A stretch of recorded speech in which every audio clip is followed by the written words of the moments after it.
Join us. Hello, Wolfpack. We're back, and we're going to be doing another surprise tier list stream, this time on all the Sam Raimi movies. Making sure my equipment works. Okay, looks like the mic's on. Alright, want to make sure you guys can hear me. Yep, we're going to be doing a ranking tier list stream on all of Sam Raimi's movies from best to worst, and the ones I never saw, because there are some faces that do not look familiar on here. So, Sam Raimi is another famous director I really like. I appreciate his directing style. He originally started as a horror master, the Evil Dead saga being one of his top films, and basically evolved into a mainstream director that we all know and love. Sam Raimi has created a bunch of stuff. As you can see, we got all his movies here. Sadly, we do not have his TV shows. We do not have Hercules or Xena. Those are not going to be counted on this tier list. I know, we all love them. We love Lucy Lawless here on this channel, but yeah, only going to be doing his films because, honestly, I've not seen a whole bunch of his TV shows outside of Xena. Have not watched Hercules. I haven't even finished Ash vs. the Evil Dead yet after all these years either. So we're going to be talking about his movies, and I did take some creative liberties because we have ones that he only produced too. Crawl and the Don't Breathe movies technically fall under Sam Raimi's umbrella. Alright, making sure my mic works. Alright. So if this is your first tier list ever, we're going to be ranking all the films from top to bottom in the Never Saw. Going to be ranking them all best to worst, basically. If you don't know a tier list, basically I'm going to be putting all these films down here, up on this list here, in different slots, measuring their quality. So up top, we have Hail to the King, baby. These are the S tier, the masterpieces, the greatest films of Sam Raimi, the ultimate Raimi perfection stories. We'll put, like, a lot of Evil Dead movies are going to be up here, but you get the idea. These are the 10 out of 10, the best of the best. Definitely the ones worth watching. Then down here we have Groovy. These ones are good, but a little short from perfection. They're definitely good movies. They're fun. They did their job. They are definitely a fun time. Sam Raimi's quality work, definitely. They're the second best of his creative endeavors, basically. Then we have Silver Spidey. These ones are okay. They're alright. They're silver medals. They're going smack in the middle. They weren't the best movies ever, but were far from the worst movies ever. These ones were definitely of decent, like, B and C grade quality. Hey, oh boy, oh. Hey, Monica the Savage Bear. Glad you made it. Then next we have Dark Meh. These are the weak, the lame ducks. There was a speck of hope there, but they didn't turn out very good. These are definitely Bronze Skull kind of movies. They're the lame ducks. And down at the bottom we have Swallow This. These are bad. These ones are the worst of the worst, the F, Sam Raimi's greatest failures, and sadly we might see one or two down here. Then we have an extra category, Never Saw. I think that speaks for itself. These are ones I never saw, never watched, and have absolutely no opinion of. We're going to be putting a few down here too, but this is not the rock bottom. Swallow This is easily F. Looks like I'm the only one here. Hey Monica, glad you made it.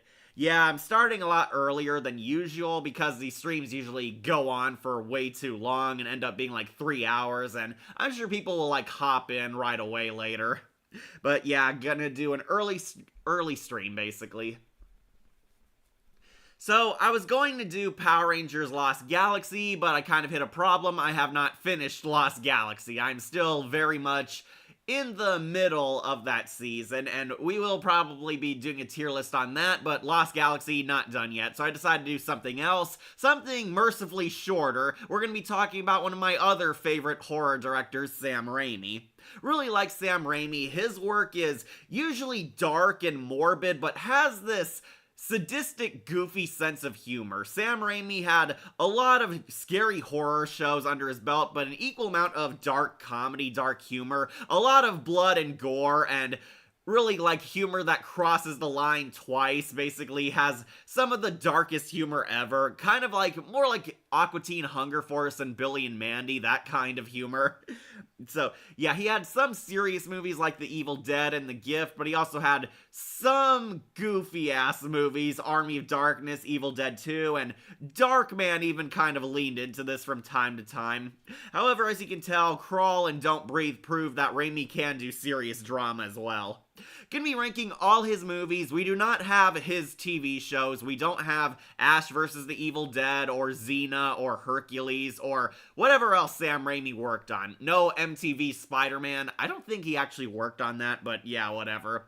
So as you can see, we got a pretty large roster. Sam Raimi has directed movies since the 80s, Evil Dead being his first ever one, and so far his last one is Doctor Strange Multiverse of Madness, so we might be ending on that one, but we'll see how this plays out. No particular order here, so yeah, we're here to have fun. Got my 500 waters here to stay hydrated.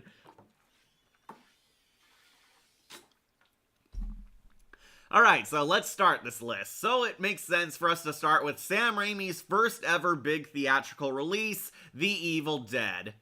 Join us. Evil Dead, going on to Hail to the King, baby. Yeah, of course it is. Of course, The Evil Dead 1 is still a horror masterpiece. If you don't know, The Evil Dead is a horror classic up there next to Elm Street, Friday the 13th, and even John Carpenter's Halloween. If you don't know the story, basically, Bruce Campbell and his idiot friends are going camping in the woods. They're staying at this creepy-ass derelict log cabin in the middle of nowhere, where unfortunately they unlock some strange evil, that being the Deadites, demons from hell who possess humans and go on a killing spree.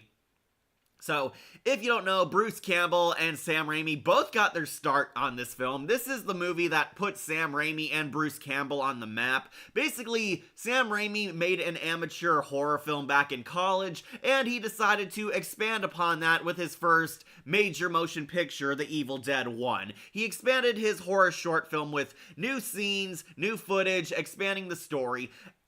We meet Ashley Williams. He does not go by Ash yet. Ash, it's very jarring to see he was a loser dorkosaurus. He's this pathetic loser nerd, and he's hanging out with his friends, his sister, his girlfriend, and their dumb jock friend. Basically, they go camping out in the woods because the dumb jock found this abandoned log cabin which nobody uses, and decides to use it as a free vacation spot. They head out into a creepy forest, and some obvious supernatural red flags pop up here and there. This is the classic. They're in the woods, and creepy demons rise, a lot of horror, a lot of murder. The trees come to life, attack them, and rape one of the girls. Very weird movie, yeah.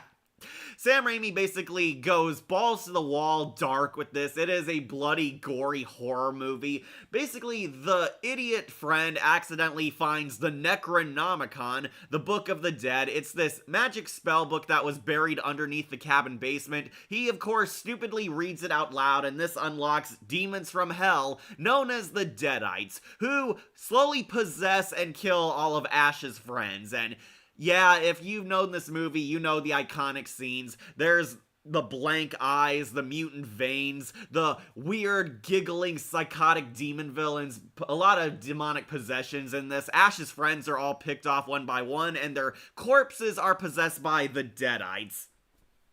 This has the infamous tree rape scene. One of the friends tries to run away from the haunted cabin, realizing it's haunted, and doesn't want to wait till morning, so she runs out in the forest alone at night, where she's ambushed and actually raped by the trees.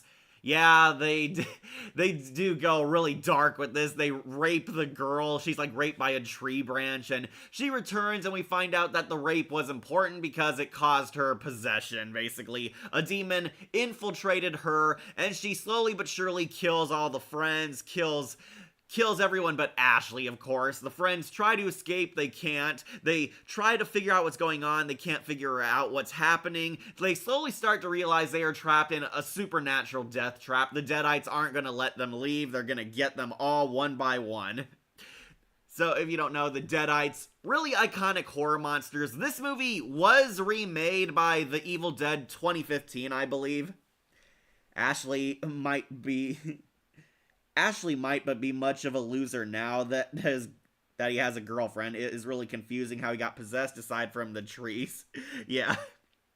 This has like the infamous like stabbing, someone gets stabbed in the foot with a pencil, somebody gets disemboweled, there's a lot of tree branches cutting people, flailing around, a lot of hardcore gore in this. Ash finally toughens up, he nuts up, his girlfriend gets possessed, the douchey jock wants to leave her, and he tries to save himself, epic fails and gets killed, where Ash has to rise up as the hero. It turns out in a twist, Bruce Campbell's Ashley Williams is the final boy. No final girls, a final boy. Ashley basically toughens up and has to kill his friends. He kills his girlfriend, kills his sister, kills the douchey jock, gouges his eyes out. We see their blood like popping out. They're like bleeding green, and Sam Raimi used like stop motion rotting food to mimic organs. Really gnarly looking imagery too. Ashley uses the necklace that he gave like his girlfriend to drag the book and basically reverses the spell. It's finally daylight. The Deadites die and they melt in a horribly gruesome fashion. They're all like liquefying. We see their organs rotting. We see them bleeding out to death and rotting into skulls. Really great effects work for the time, all things considered. Ashley saves the day, but we get the infamous twist ending where, nope, that was only like the first wave. The evil comes back and it charges at him on Sam Raimi's motorcycle, where Ash gets hit by the camera. Yeah, iconic scene. Evil Dead 1, I still think it is a very good horror film. It is creepy, it is disturbing, it is very bloody, it is very hardcore horror. Sam Raimi really owned the B-movie scene for a while thanks to this movie. Evil Dead 1 is still a horror classic. The Deadites are very creepy, unsettling, kind of downplayed in this movie compared to how they'll be portrayed later, but yeah, you get the idea. The Deadites are underrated horror monsters. Basically, they're evil demonic spirits that possess people. They kill other people so they can have their other Deadite friends possess their corpses. We see a lot of body horror, a lot of like twisting heads, gouging eyes, a lot of body mutilations. The Deadites are vicious. They are pretty much feral monsters, and they taunt Ash in like this Joker style fashion. Really unsettling. It is a hardcore horror movie because Ash ends up being the last man standing. It is very much a survival horror. It's who can stay alive until daylight comes, and Ash is the only one who perseveres. Ash is the only one who gets character development too, because he's basically this loser dweeb at the start, easily scared, pushed around by literally everyone, even his girlfriend kind of whips him. But at the end, Ash is the one who rises as the hero. He's the one who toughens up, grows a spine, and bludgeons his friends with an axe, surviving, doing whatever it takes to survive. And Ash wins until he doesn't, and we lead into Evil Dead 2, which retconned a lot of stuff. But yeah, Evil Dead 1, it is still a horror classic, I agree.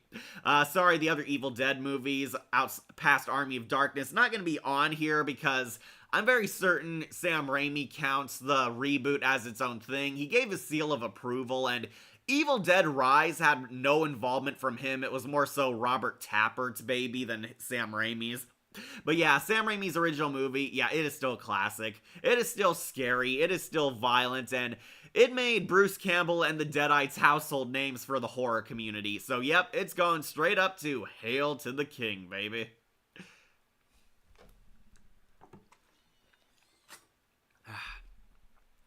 Alright, so let's get The Quick and the Dead out of the way. I've never seen this one. Oh, there we go. Yeah, okay. Yeah, The Quick and the Dead. This is Sam Raimi's Western movie. I believe Gene Hackman was in it. I never even knew this movie existed until Gene Hackman's death, where everyone was referencing it and paying tribute to him as the best character in this movie. I have never seen The Quick and the Dead. It is a Sam Raimi Western, which I'm sure is good, but never watched it. That is the problem. I've never watched it. Evil Dead is the original Until Dawn. Yeah, it is, but Ashley's a lot more likable than the Zoomer nerds.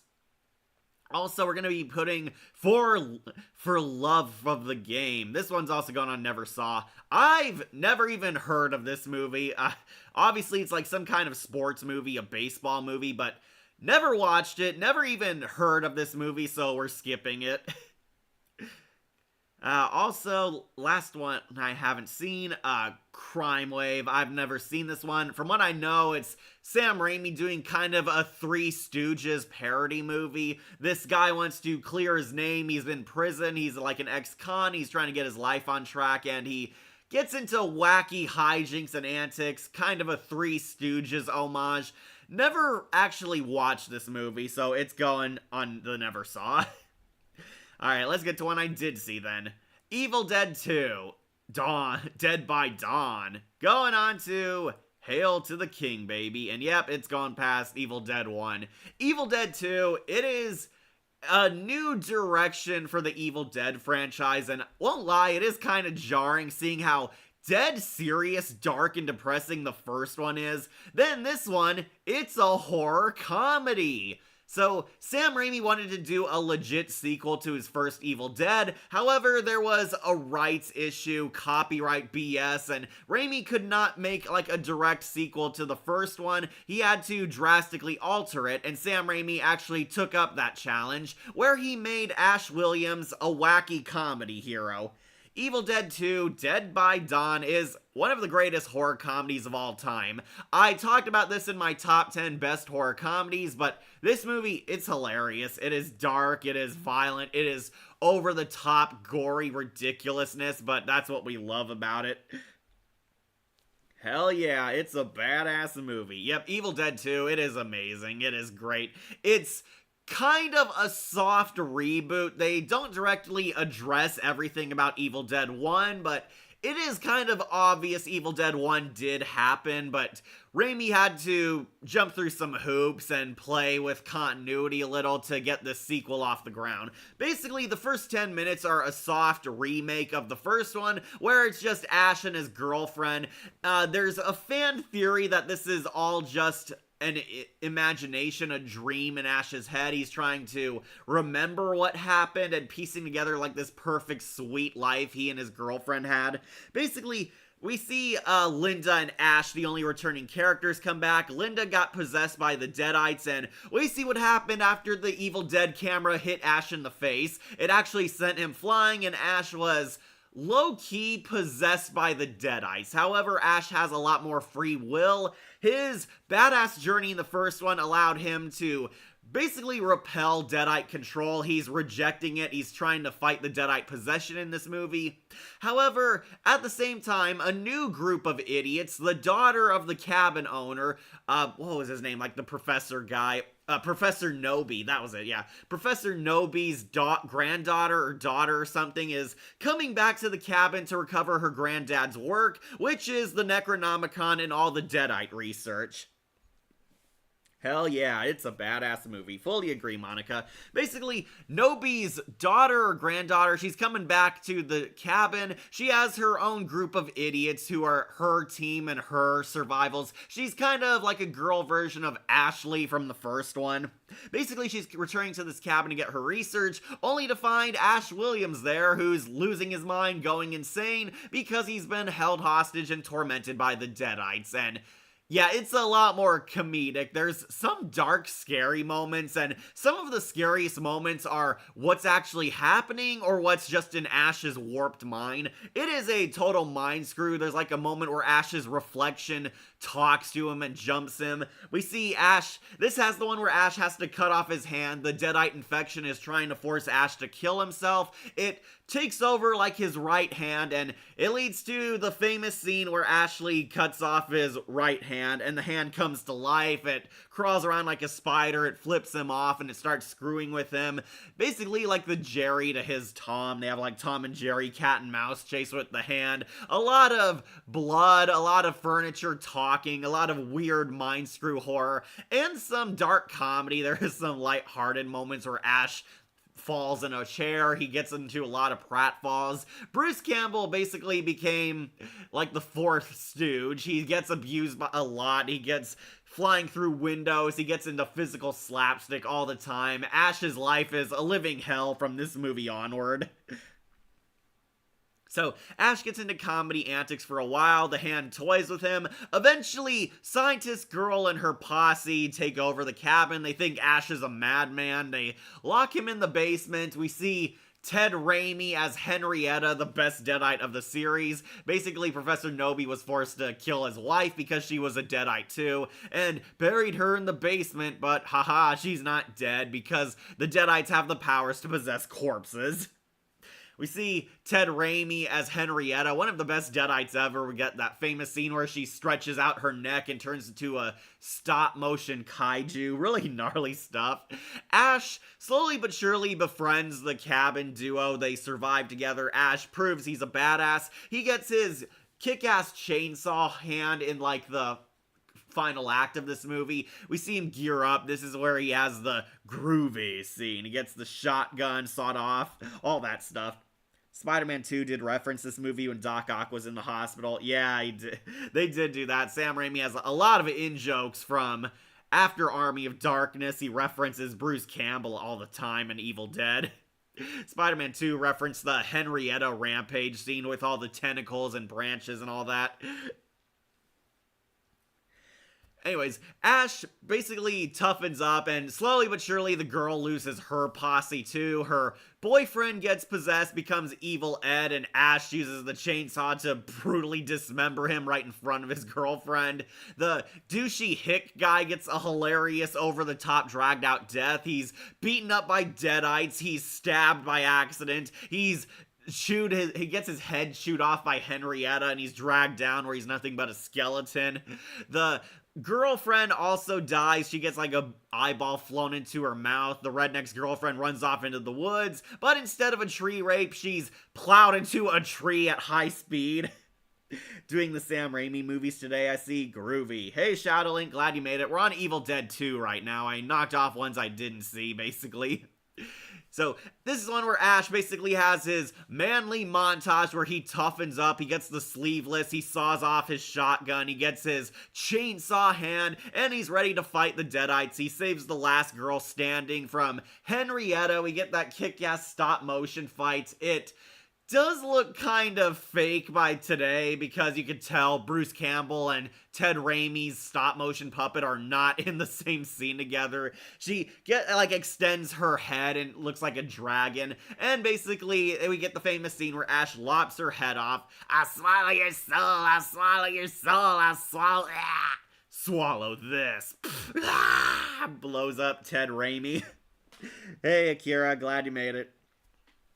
So, basically, the girl reads the spell book, the Necronomicon, backwards to seal up the ancient evil. However, Ash's hand backstabs her because the little bastard's still running around and, yeah, screws Ash over. She closes the portal. They suck in the giant final boss. However, she couldn't close the portal in time. She died and bled out. So, Ash is sucked into the portal with the Deadites, where he somehow ends up in medieval times during the Xena era. And Ash becomes the ancient hero who killed Deadites back in the Middle Ages. Very, very funny movie, very quirky. This made my top 10 best horror comedies ever, so of course Evil Dead 2 is Hail to the King, baby. Hey, Kira, glad you made it. Yeah, Evil Dead 2, it is a horror comedy classic, so we're putting it up top.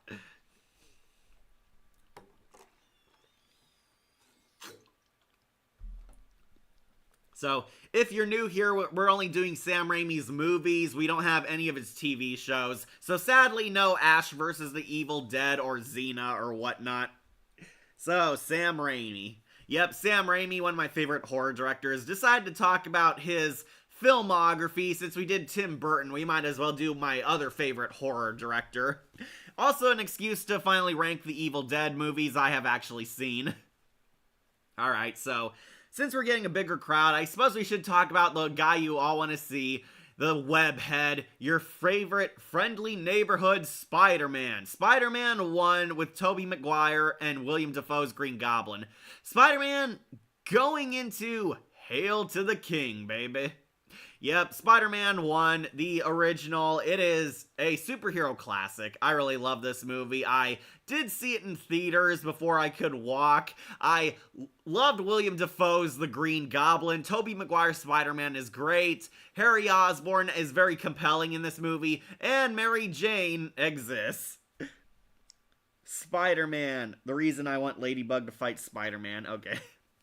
So, Spider-Man, classic superhero origin. It's basically an introduction to the Wall Crawler if you're completely unfamiliar with him. It introduced Spider-Man to mainstream audiences in a kind of a softer way than the animated series did.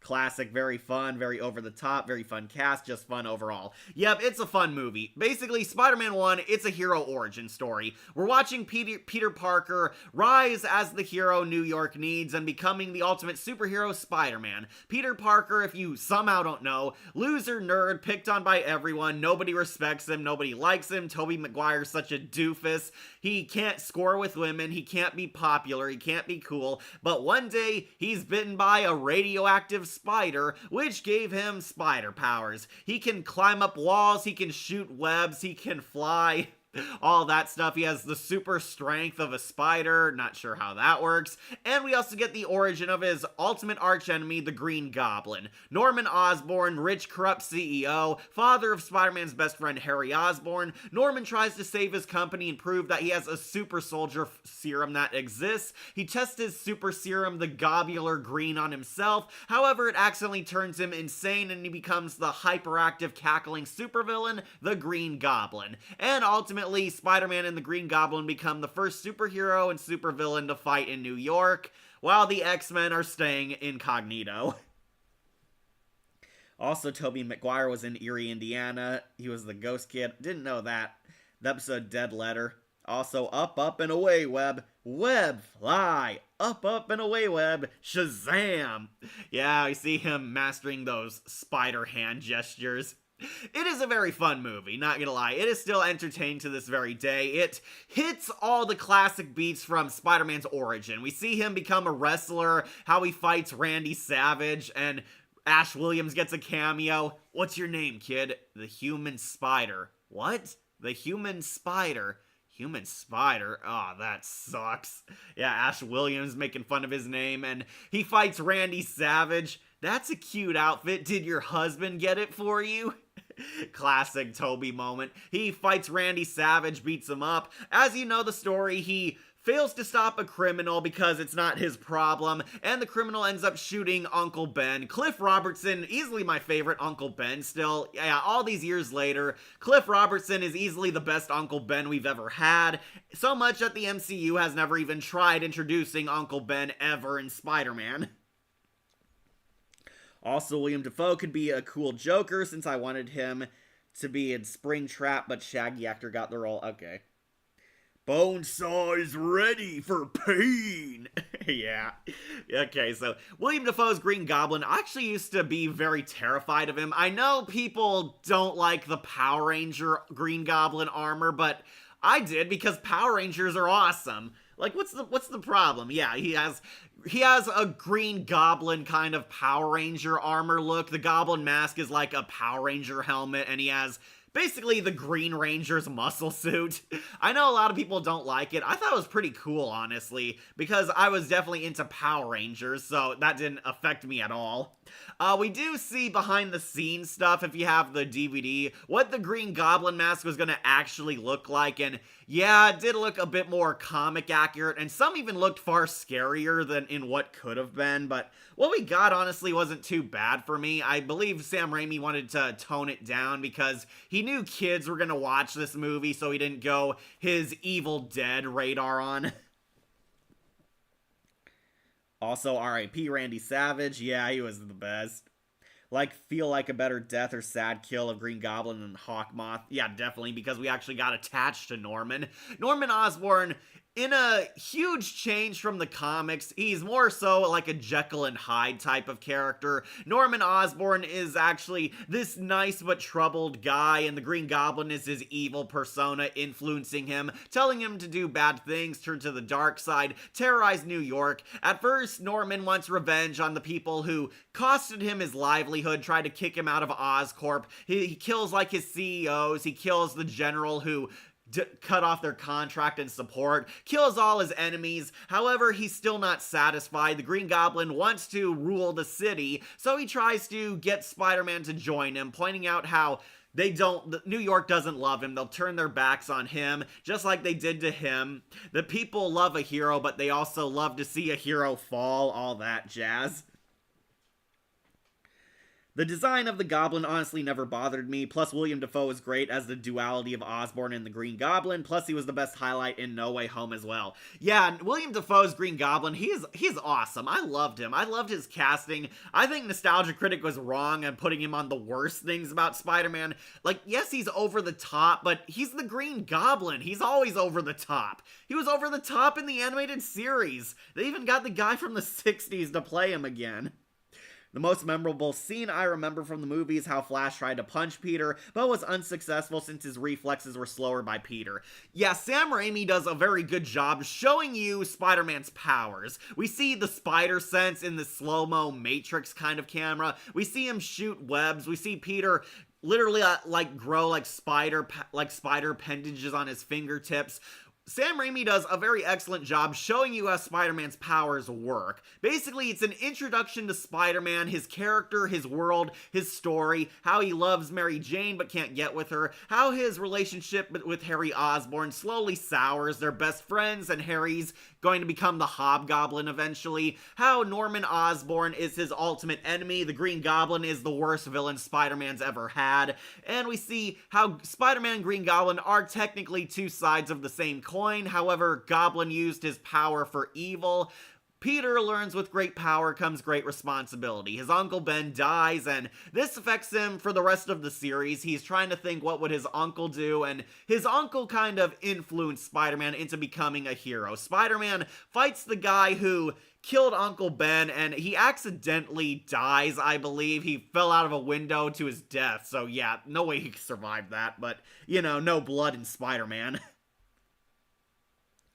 Like, it's a shame Mysterio didn't get on the fourth movie. Yeah, Bruce Campbell was supposed to be Mysterio. We were gonna find out he's Quentin Beck, and Ash Williams shows up in all three of these movies. The web shooting was a bit weird, since in the comics, he created the webbing from tech and not from himself.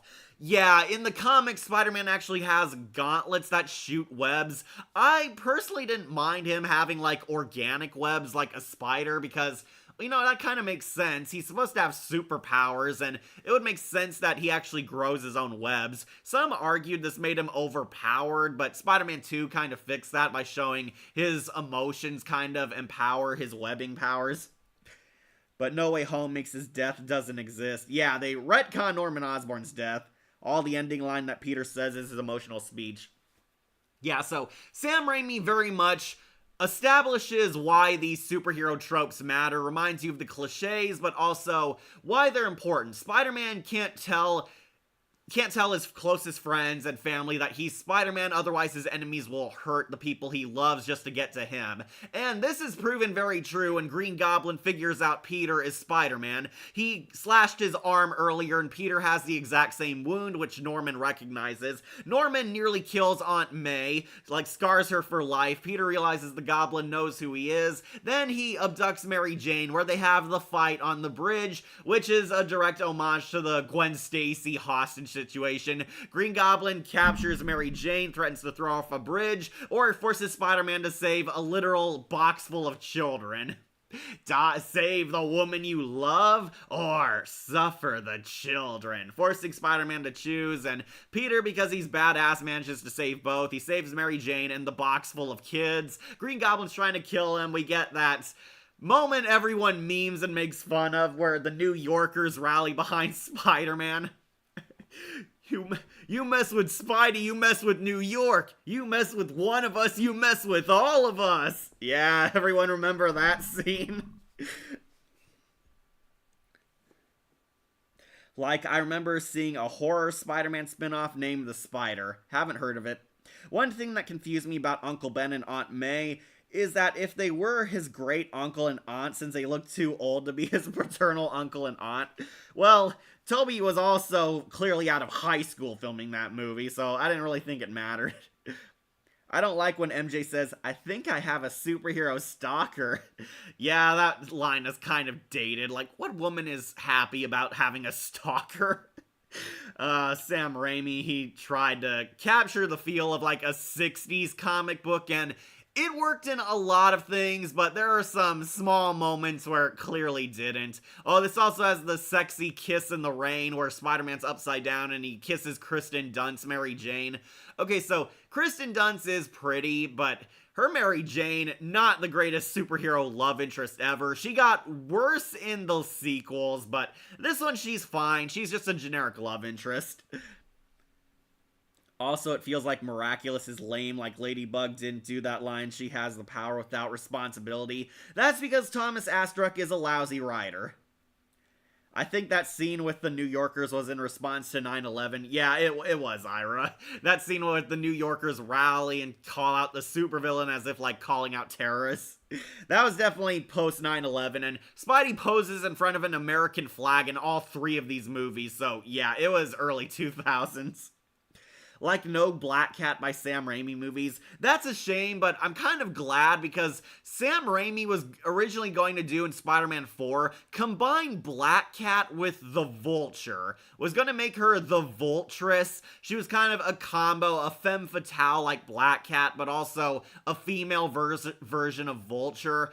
I am very glad that didn't happen. That would have been stupid. I would rather we have Black Cat, but no, the Vultress, a sexy femme fatale bird girl. That would have been very weird.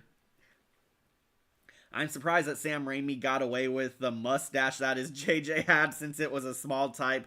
Yeah, from that German guy. I know what you're talking about. I didn't really mind because that used to be a style, so I will give them credit. That mustache used to be a style. It became infamous after evil German guy wore it, so that's why it kind of has a bad look now.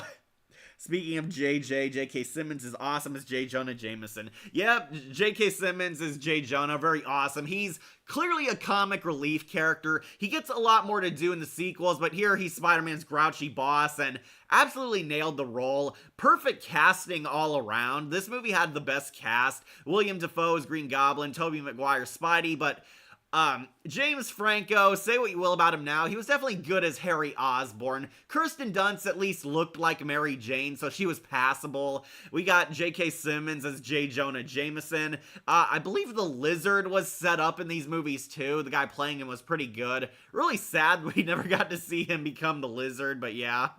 And Cliff Robertson's Uncle Ben and Rosemary as Aunt May, they were definitely great. Really lovable parent figures for Peter. Very good casting. And unfortunately, Flash Thompson didn't do much, and the guy did not get to be bigger in these movies. I saw that Channel Awesome did a fanscription of the fourth movie. Yeah, I only saw their Batman fanscriptions, honestly. So before Magpie exists. Yeah, Kira, Vultress was supposed to be like Magpie, but Magpie was even hotter than a female vulture. Like Omni-Man is J. Jonah Jameson with Superman powers, yeah. Besides JK, who else did you think was the best JJ? To me, it would always be Ed Asner. Well, I do like Darren Norris as JJ from the Spectacular Spidey, but that's only because he's trying to imitate J.K. Simmons. So yeah, kind of cheating, but yeah, Darren Norris, I liked him because he did a really good job impersonating J.K. Simmons. But I always thought Dennis Leary could have made a good J. Jonah Jameson one day. He's also well known for being over the top angry at times. Well, we sort of saw Connors as the Lizard in the PS2 Spider-Man 3 movie license game, though. Yeah, but are those really canon? Yeah, Spider-Man, the licensed games actually did a good job having his villains expanded on and include more. I believe Bruce Campbell also did get to voice Mysterio. It was either in the games or the MTV series because Bruce Campbell was supposed to be Quentin Beck. That's why we see him acting in so many different jobs. He was being set up as Mysterio for Spider-Man 4. Allegedly, Spider-Man 4, the villains were going to be Bruce Campbell as Mysterio. We were going to see the Lizard and Some fans theorized Carnage would be in it, but Sam Raimi has said he wanted the Vulturess to be in it. We would have seen the Vulturess, who's a combo of the Vulture and Black Cat, but I'm kind of glad that didn't happen now because I want to see the real Black Cat.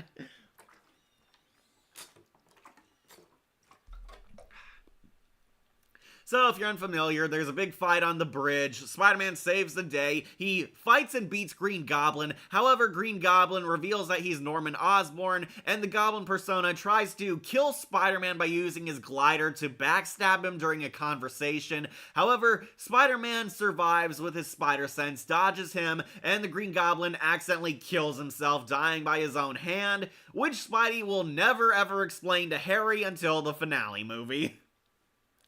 Norman gets impaled, stabbed through his groin, and he dies, but asks Spidey, don't tell Harry that he died a monster, which is the only reason why Spidey doesn't tell Harry that the Green Goblin was his dad and evil.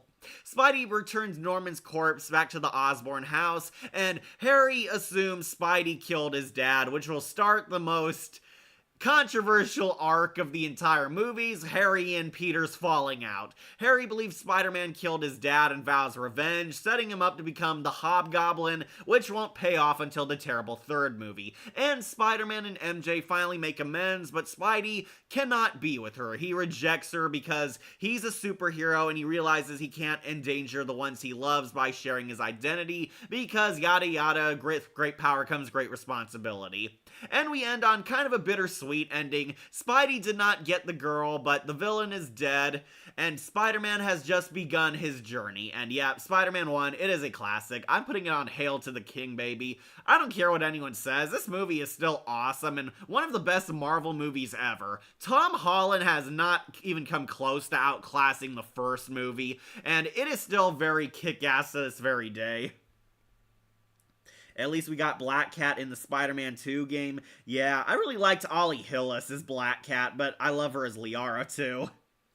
Also, he used the glider on Hot Aunt May from MCU. That's right, he shot her and she died by debris. I thought Bruce was the voice of the PS2 game narrator when he first plays Peter. In that game, he is. Yeah, he played Mysterio in the MTV show. I'm sorry, I misremembered. I thought Mysterio was in the games voiced by Campbell also, but no. Also, Ed Asner was in Magic School Bus in the Spider episode, and they show a black and white movie of the giant Manny the Mantis. R.I.P. Manny. Yeah, we all miss Manny and Ed Asner. I do wonder what it would look like if Carnage was in the Sam Raimi movies. I guess he would get Jim Carrey. Yeah, there was a lot of fan casting. They wanted Jim Carrey to play Carnage, and honestly, I thought he would have been a good choice, but they probably didn't do it because they remembered Jim Carrey as the Riddler on Batman Forever, and I love Jim Carrey as the Riddler, but he was also a lot more funny and goofy. You do not really see him as a psycho murder man like Cletus Cassidy clearly is, so that didn't fall through. I wish Hawkmoth should have said, don't tell Adrian that he died a monster, but no. Carnage is chaos! Now that would have been something. Like no Rhino or Kingpin. Well, I think we kind of dodged a bullet not having the Rhino because we got Paul Giamatti's Rhino in the Amazing Spider-Man movies where he's wearing like a Megazord suit, which looked awful. And then we got Rhino in Kraven the Hunter. If you haven't seen that movie, Rhino looks awful. He is a bad CGI abomination. He looks like a Power Ranger putty in CGI. Not a good look. Rhino does not translate well into live action. I'm just gonna say it. Rhino is kind of like MODOK. There are some characters who do not translate well from drawing into real world. Kingpin, yeah, he could have worked. Michael Clark Duncan was an awesome Kingpin. I believe some people were hoping Michael Clark Duncan, who played Kingpin on the Daredevil movie, was going to cross paths with Spider-Man. That unfortunately didn't fall through because Spider-Man 4 got canceled, and tragically, Michael Clark Duncan is long dead. There's now hope that Vincent D'Onofrio's Kingpin is going to meet Tom Holland's Spidey, but we'll see how that plays out. Yeah, Kingpin could have came in. That's not the Rhino, he's just a guy in a metal suit. Yeah, Thank God that Sony universe died off. Yeah, fully agree. I am the Rhino. Oh, Spidey, come out to play. The Rhino in the mech suit was awful. One of the worst villains ever. If I were ranking the villains, he would go on F. Anyways, yeah, Spider-Man 1, Hail to the King, baby. It is as good as his Evil Dead movies.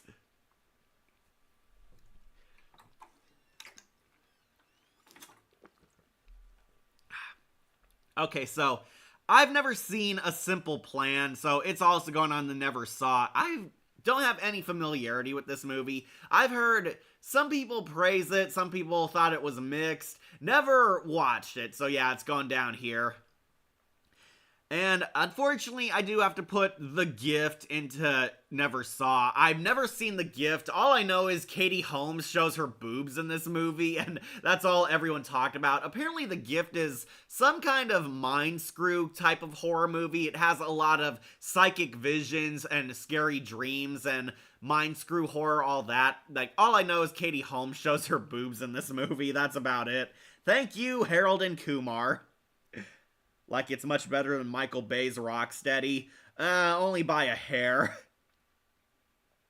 Like, we should do a Spider-Man movie villains tier list, or Spider-Man villains. Okay.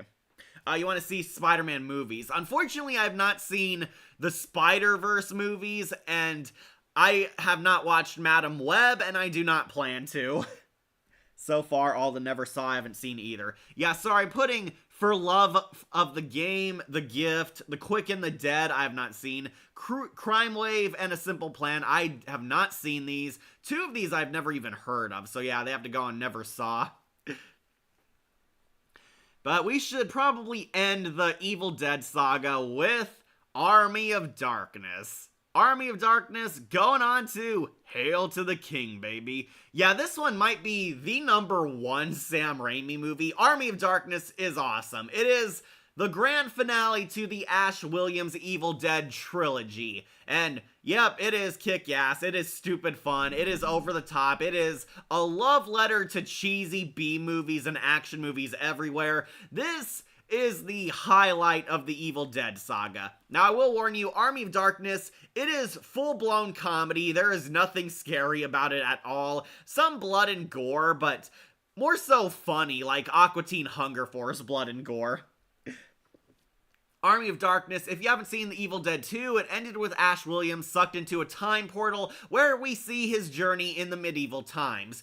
Ash Williams lands in Xena times, in a time of ancient gods, warlords, and kings.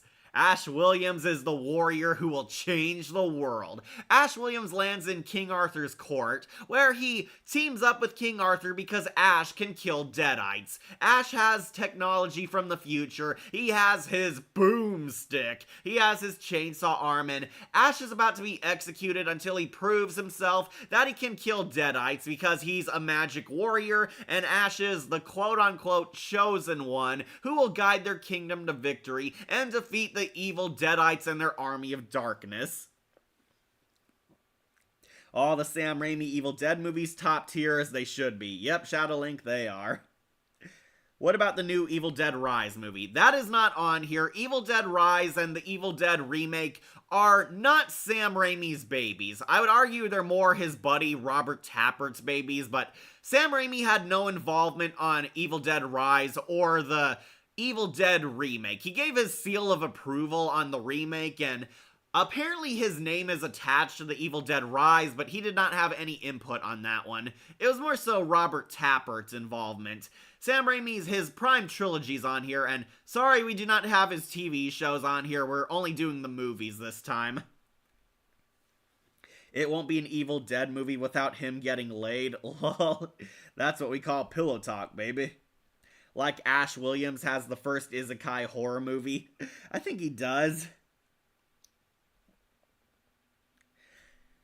I know I'm not the only one who thinks that scene where he was in the graveyard and being attacked by those bony hands was the funny thing in that scene. Yeah, the Army of Darkness, all the skeletons. This is where Ash fights all the skeletons, and the villain of this movie is the ultimate final boss, Dark Ash. Evil Ash. Basically, Ash has to go on a quest to retrieve the Necronomicon so the wizard Merlin can reverse the spell and send him home and bring their kingdom in a new era of peace, all that jazz. Ash goes out alone and, of course, he screws up. He gets into some wacky hijinks. This has Ash fighting all the mini Ashes. His mirror reflection, breaks apart into tiny ashes. They fight him Gulliver's Travel style. One of the mini Ashes dives into his mouth, and this somehow allows him to mutate off of Ash. He splits into two people like a cell, and we meet Dark Ash, an evil version of Ash. I'm bad, Ash, and you're good, Ash. I'm bad, you're good. I'm bad, Ash, you're good. And Ash shoots him in the face. Good, bad. I'm the guy with the gun. Yeah, I hope Mortal Kombat brings Ash Williams. He almost did appear on Mortal Kombat 11, but unfortunately some rights issues prevented him from joining, which sucks because Ash Williams is awesome. It won't be an Evil Dead movie without him getting laid. That's just what we call pillow talk, baby. Every time you say Ash, I'm thinking about Ash Ketchum carrying a chainsaw. Yeah, Ash Williams will kill Pikachu. Like Cat, yes, Power Rangers is coming back to Disney Plus remake since Paramount Movie canceled it. Yeah, I heard Disney Plus got the Power Rangers back, and we're finally getting the first live-action Power Rangers reboot. Yeah, the first live-action Power Rangers, which gives me bad faith because Power Rangers has always been in live action. Also, to shame, Freddy vs. Jason vs. Ash never got a movie. Yeah, that is sad. Apparently there's always been rumors, but only got a comic book, which is pretty cool seeing Ash Williams kill Freddy Krueger. So, we meet Dark Ash. Ash believes he's killed Dark Ash. He shoots him in the face and buries him, dismembers him, making sure he doesn't come back, but this still fails because Ash screws up trying to get the Necronomicon. We get that famous scene where he has to choose the right book. His face gets nearly sucked off into a portal. You get that weird horse face Bruce Campbell. He gets attacked by a book. He finally chooses the right one, but Ash screws up the ritual because he didn't remember the words. Merlin told him you have to remember the specific incantation words, and for some stupid reason he never wrote it down. So Ash screws up the incantation and believes he saved the day. He takes the Necronomicon, only to find out he unlocked the curse because he didn't do the ritual right. Only the comics where Freddy became president of the USA. Yeah, that was pretty dumb. So, Ash accidentally awakens the Army of Darkness, and the Deadite army rise, and this is where we get the famous fight scene with all the skeletons, all the stop-motion puppets, all the animatronic skeletons. Apparently, they're all voiced by Ted Raimi, which is really funny to think about.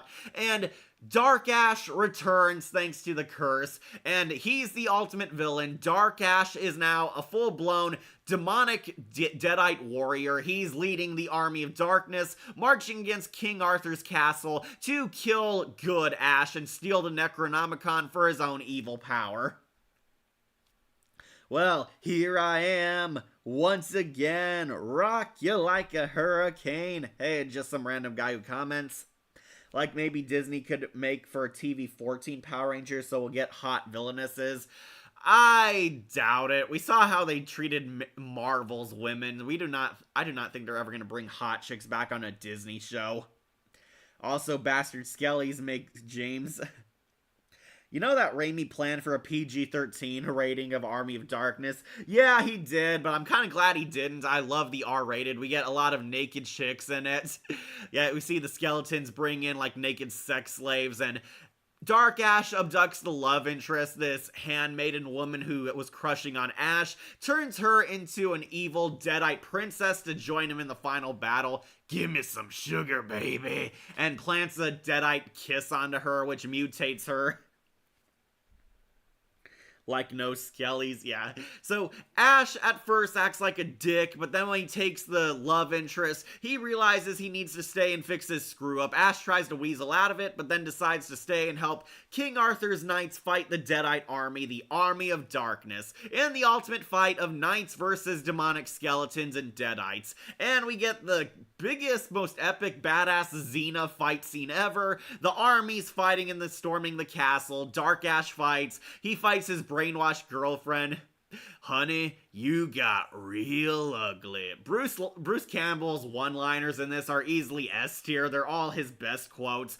I think Army of Darkness is more quoted than Evil Dead 2 and 1. That's how good this movie is.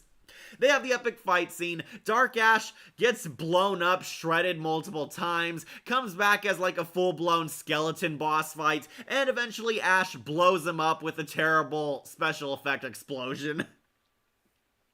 Yeah, the worst thing I can say about Army of Darkness, a lot of the special effects have not held up well, but honestly, that's kind of the charm about them. It is like an old-fashioned B-movie. Sam Raimi clearly cut corners on this movie, but it actually kind of helped this movie give its own identity. It feels like a really expensive Xena episode. There's some painfully fake, like, green screens and stop-motion effects, but it helped give that Clash of the Titans type of feel. It looks like an old-fashioned B action movie, and really helped Army of Darkness stand out amongst the other two. It is like a full-blown, over-the-top epic, rather than a horror movie. And yeah, I really liked it. So, Ash wins the Necronomicon, Dark Ash is dead, the kingdom is saved, and everyone makes peace and harmony now that the Deadites are gone, where we get two endings where Ash returns to his present day. Now, there are two endings to Army of Darkness. There's the canon one, where Ash returns and he's working at S-Mart. He got his crappy job back as like a cashier, or no, he works at the households department. He's like telling his story to Joxer, who's unimpressed, but he reveals he didn't say the words right again, where a Deadite shows up and Ash manages to score with a chick, saving her from this evil Deadite shopper, shoots her dead thanks to his housewares and appliances skills, and yeah, he kills a Deadite in present day, and he finally makes out with a hot chick. Hail to the king, baby, where Ash earns his well-deserved happy ending. However, there is an alternate ending too, which, depending on who you ask, some fans prefer the canon ending, some prefer the alternate ending. In the alternate ending, Ash is tasked with casting a last incantation to bring him back to his time. It will put him into a long sleep, and of course, Ash is an idiot, and he miscasted the spell. I slept too long. He wakes up in a post-apocalyptic future where Sam Raimi teases he was gonna do a Mad Max Evil Dead parody. I also think Mickey did an Ash Williams line in Runaway Brain. He probably did. Yeah, James hates skeletons. Also, Ash Williams versus Frank West, or Herbert West, coming soon. So, I actually like the theatrical ending a bit more because it felt more like a proper finale, which Army of Darkness ended up being, so it was definitely a good call to give Ash the happier ending. I know some people love the dark joke ending where Ash's living hell is not over yet, but I like Ash finally getting some happiness. So, Army of Darkness, it is a classic. It is one of the best Evil Dead movies, and yeah, I do think it is better than Evil Dead 2 now after rewatching it, but Evil Dead 2 still earned its place on my top 10 horror comedies. Army of Darkness, it is legendary, and it might be our #1 Sam Raimi movie.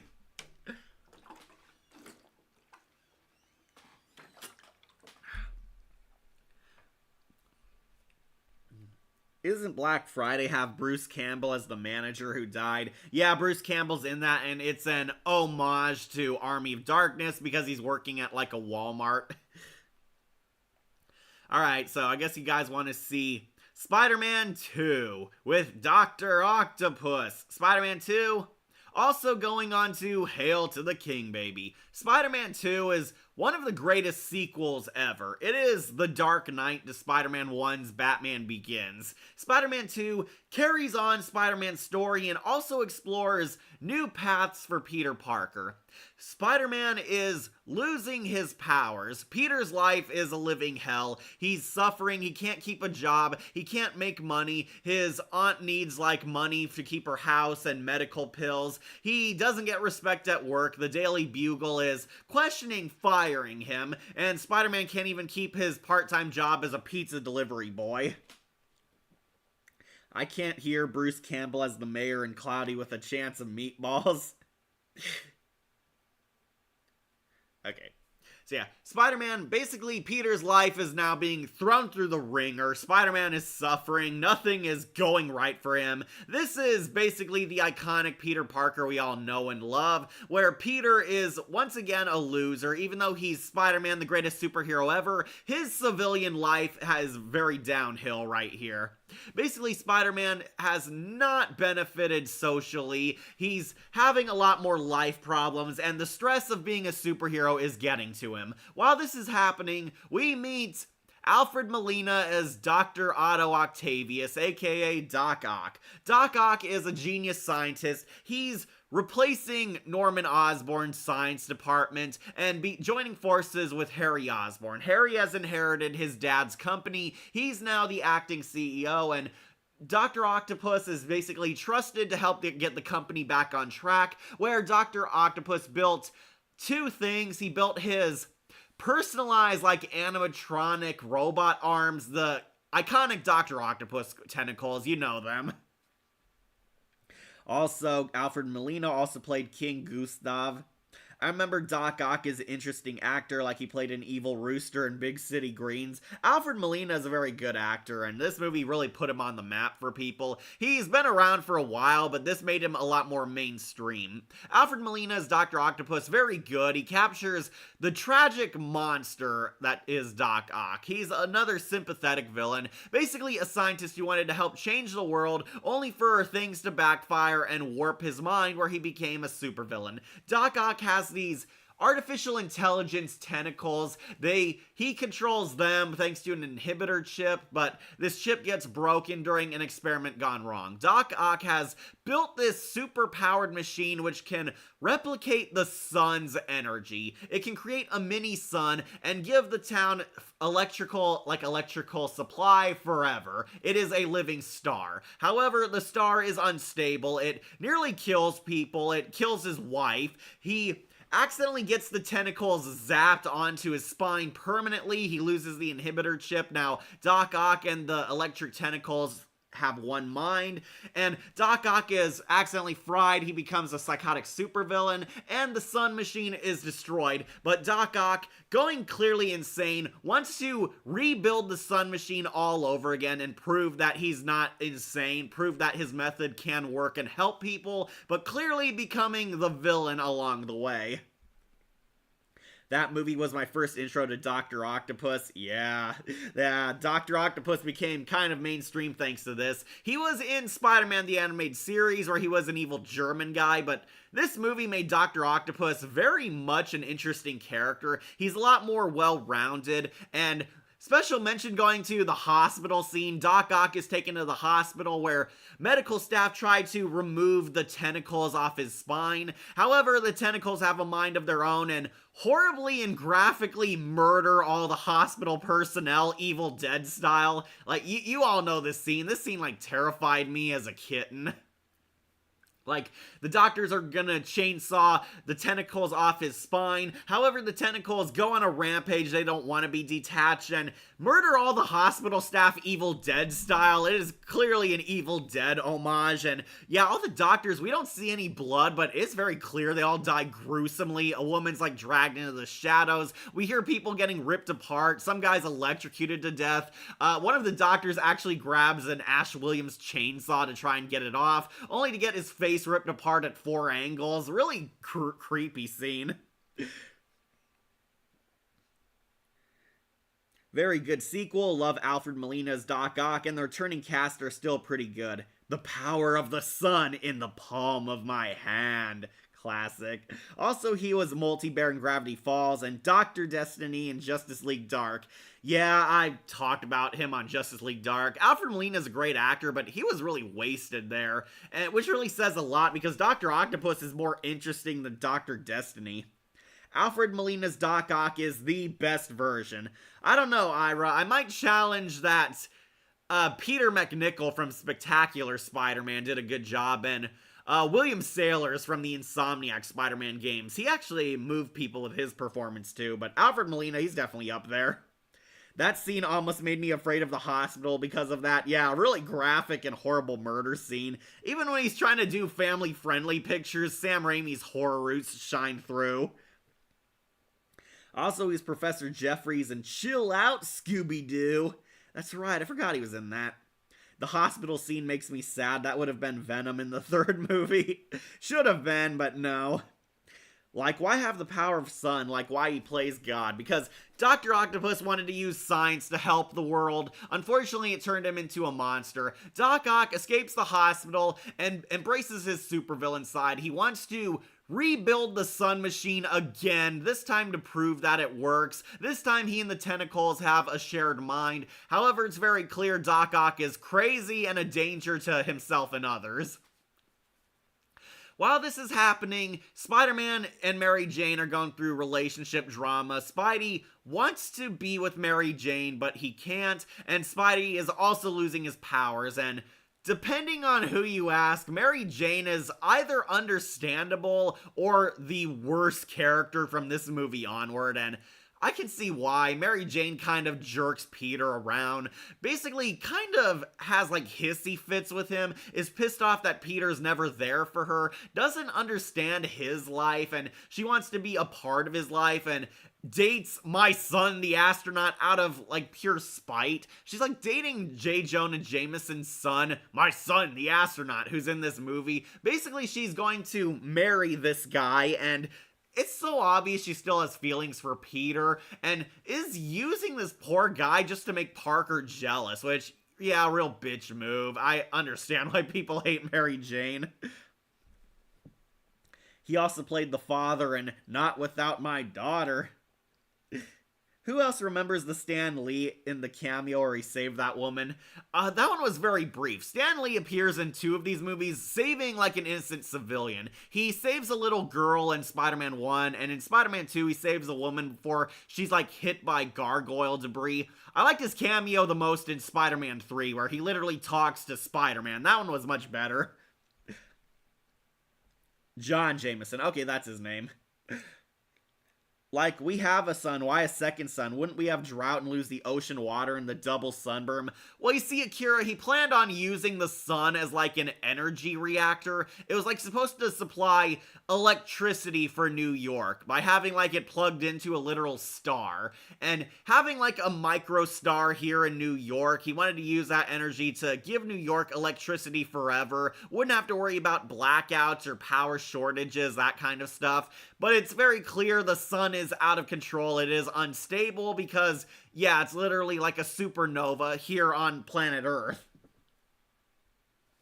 I wish we got Wolfman be my son, the astronaut. Yeah, unfortunately that didn't happen. I remember Doug Walker said it would have been better if he played Venom, which would have been interesting, but didn't happen. I was pretty angry with MJ too. Like I was angry at Anne Wayne in Venom. Yeah. Mary Jane, not a good character, and it started from Spider-Man 2 onward. I think she's fine in the first movie, but in the second one, she's very petty, she's immature, super hypocritical, and basically she's kind of jerking Peter around, trying to get him to confess his feelings for her, and she's clearly using this guy to make Peter jealous. Easily one of her worst moments is running out on John Jameson at the altar. She like ditches him at the wedding and leaving him alone and single, and poor John Jameson actually loved this girl, and she did not feel the same way about him at all. The woman that was saved by the gargoyle was Aunt May. There was a second one, like, during the building fight. Like, debris is falling off the building while Spider-Man's trying to save Aunt May, and, like, debris falls off the building down at the crowd, and we see Stan Lee saves, like, a woman, a civilian standing under the building. MCU is not the same without him. No, it is not. You realize it got more terrible after Endgame. My absolute favorite scene of that film is that scene where Spider-Man and Doc Ock are fighting on the side of the building. Yeah, Spider-Man 2 has the best action scenes of this entire trilogy. They're fighting on the side of a building, fighting, like, throwing statues, fighting gargoyles, and, of course, who can forget the train scene where Dr. Ock and Spidey fight on a subway train. It's going, like, fast, like bullet time. Fighting over the train, hurling stuff, Spider-Man saving civilians being thrown off the train, and we get that epic scene where Tobey Maguire actually gets to be badass and saves the entire train from, like, falling off the rails because Doc Ock, like, knocked it into high speed mode. Like, I see female Doc Ock, like, why have a female version of Otto Octavius? That is a multiverse variant Akira, and yes, the multiverse has gotten very messy, and her being a girl Doc Ock very pointless, especially when Otto Octavius is such a fascinating character.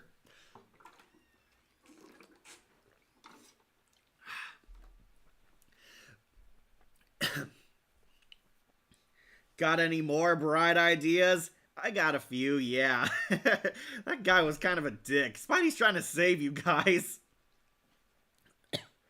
Spider-Man vs. Doc Ock on the train is the best fight scene of the trilogy. Yeah, some people might argue it's one of the best Spider-Man movie fights, period. I know Tom Holland has had some, but nothing as close as that train scene. The subway train fight, really epic scene. We see they're dodging bridges, Spidey saving civilians being thrown out, and the CGI has really held up well in this movie. It's a bit dated in the first one, but Spider-Man 2, a lot of it has held up supremely well. This movie looks really good.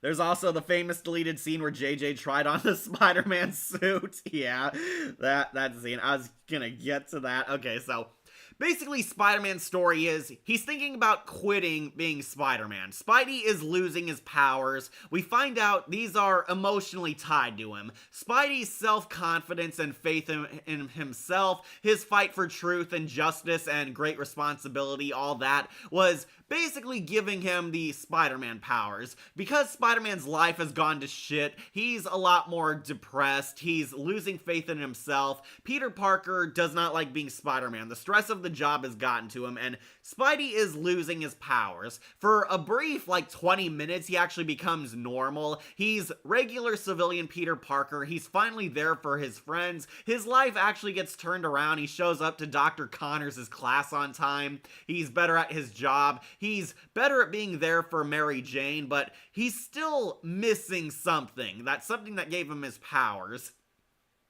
And while this is happening, Doc Ock is assembling his devices to build the Sun Machine all over again.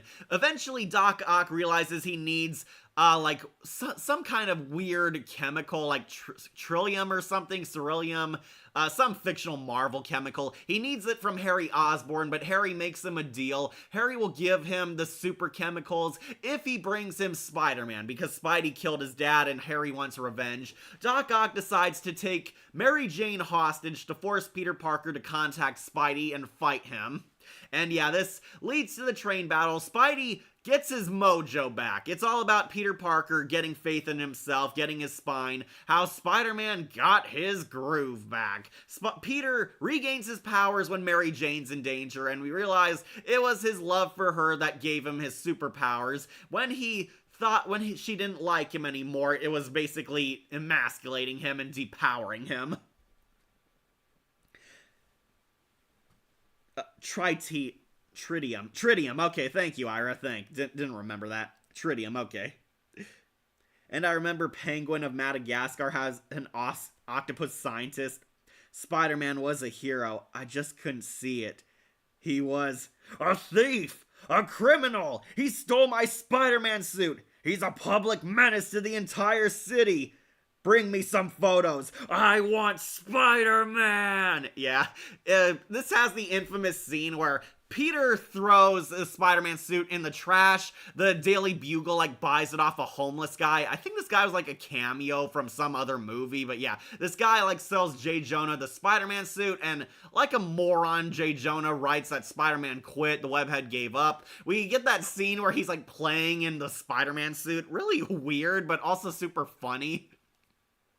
So basically, Spider-Man steals the suit back from J. Jonah Jameson, and yeah, this is his he's back moment. Spider-Man is back, ready to kick ass, get that epic train battle. He saves the subway from derailing. Eventually, Doc Ock ambushes him. There's this nice moment where they see Peter unmasked, but the kids return his mask and they vow never to tell who Spider-Man really is. I think it's mostly because nobody knows who Peter Parker is, but yeah, they vow not to tell Spider-Man's identity. Doc Ock shows up and Spidey sacrifices himself being captured.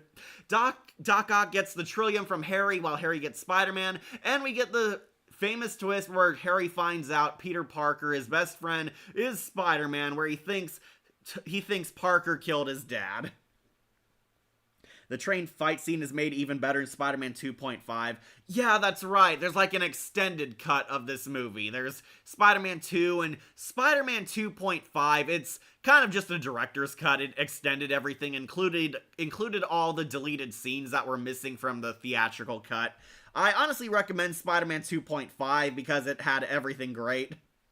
Like No Way Home is happy that Peter Parker grew up. Yeah.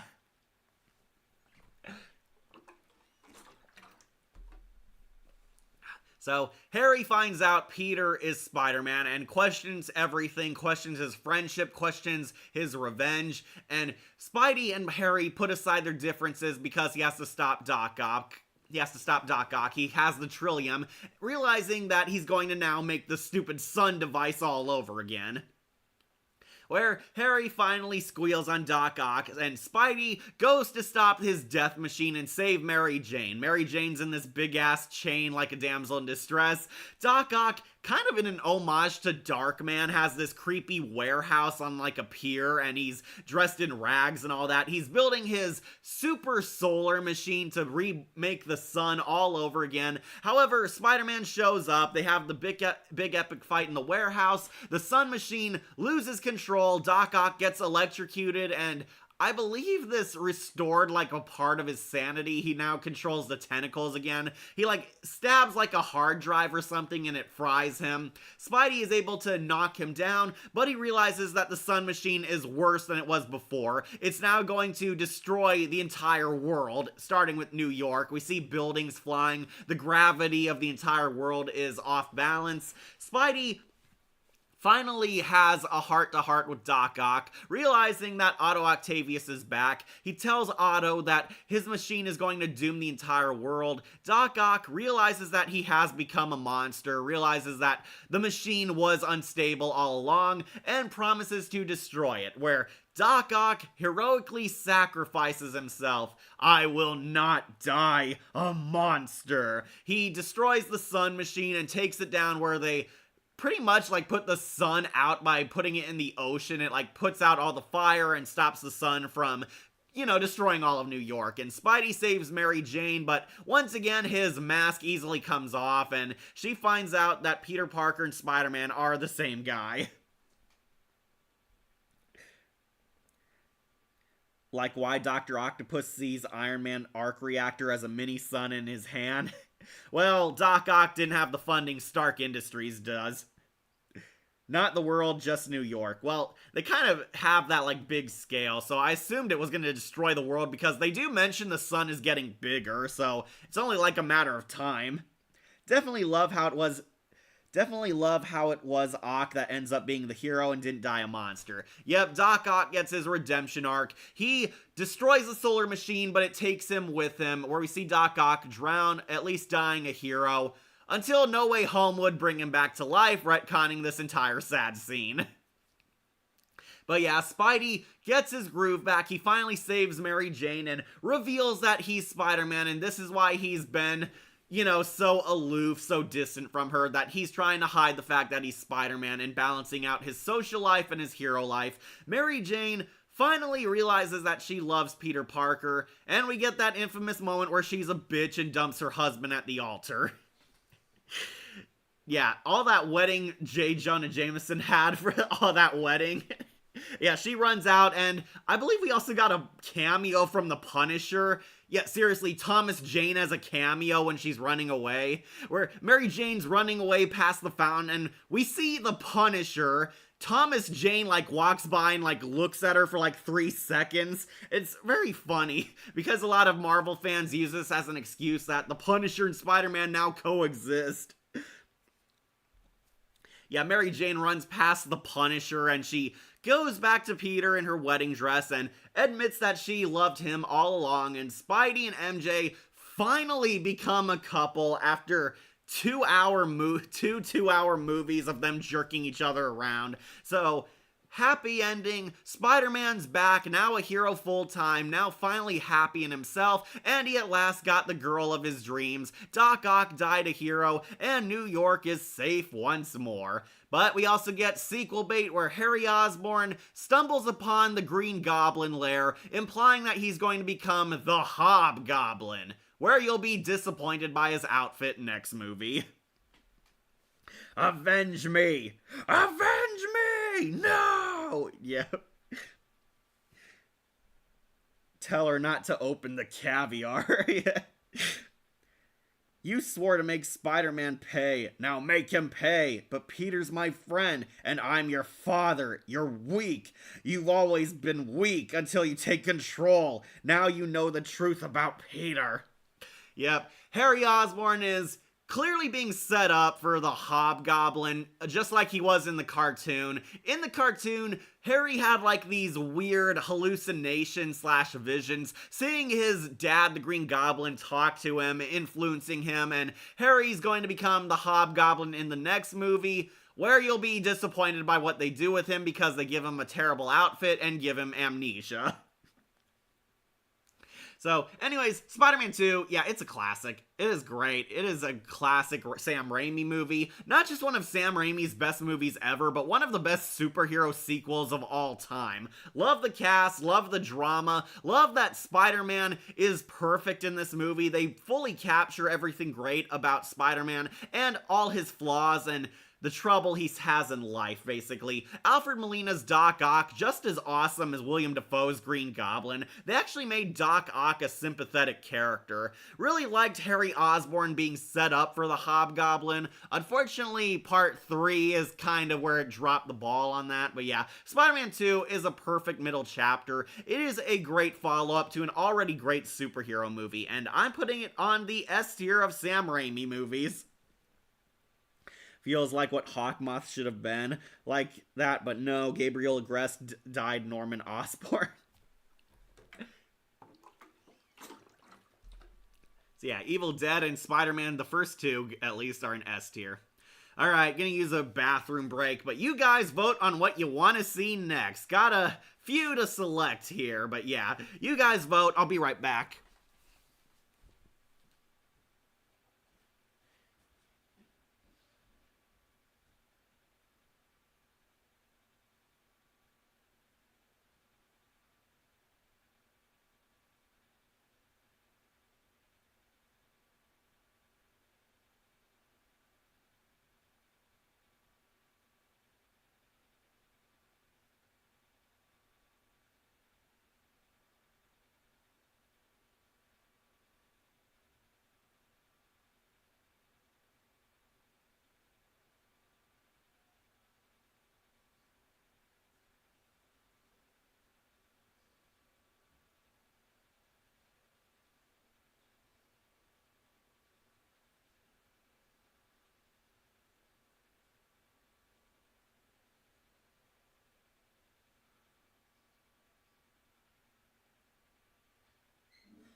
Alright, I'm back. What'd you guys vote for?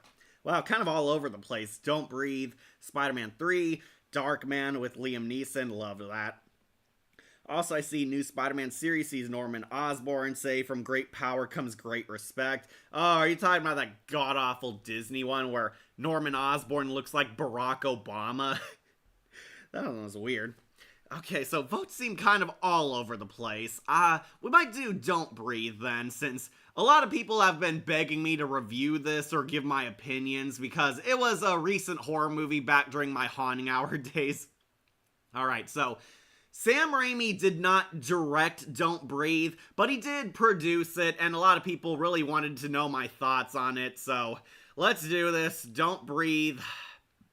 Going on to Silver Spidey.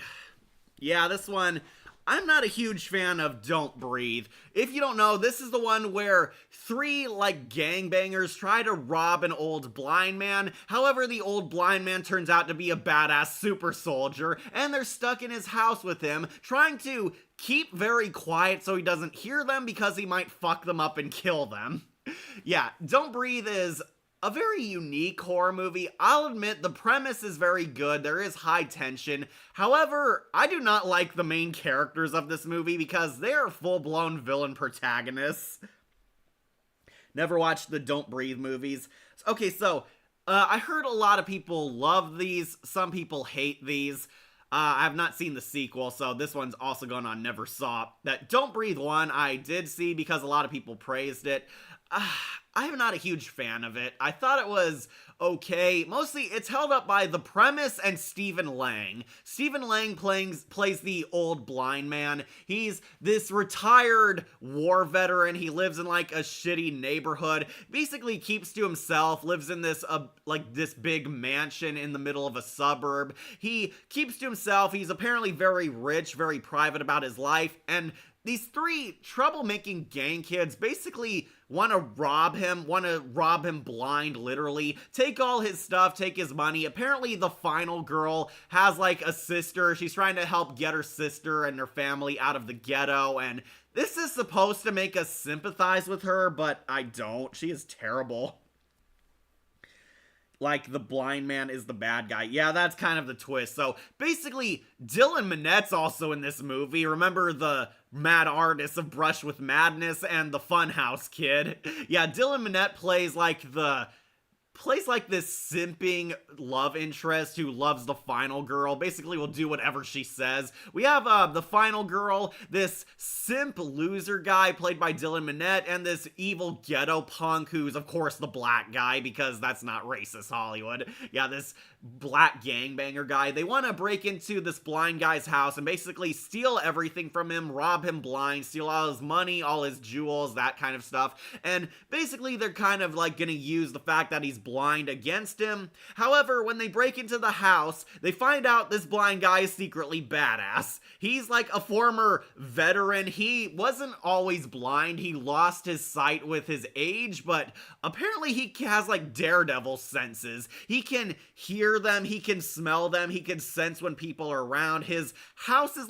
kind of booby-trapped to help him maneuver, and because the kids are breaking into it for the first time, they have to be very careful. The kids break in, and of course the gangbanger thug guy is the first to die. He tries to take him out, and we see Stephen Lang's a badass. He knocks the gun out of his hand and basically murders him brutally, where the final girl and Dylan Minette have to stay very quiet and maneuver around him, dodging him as he's this creepy nemesis kind of boss fight, going around the house watching, trying to find them, trying to kill them and hunt them down like dogs.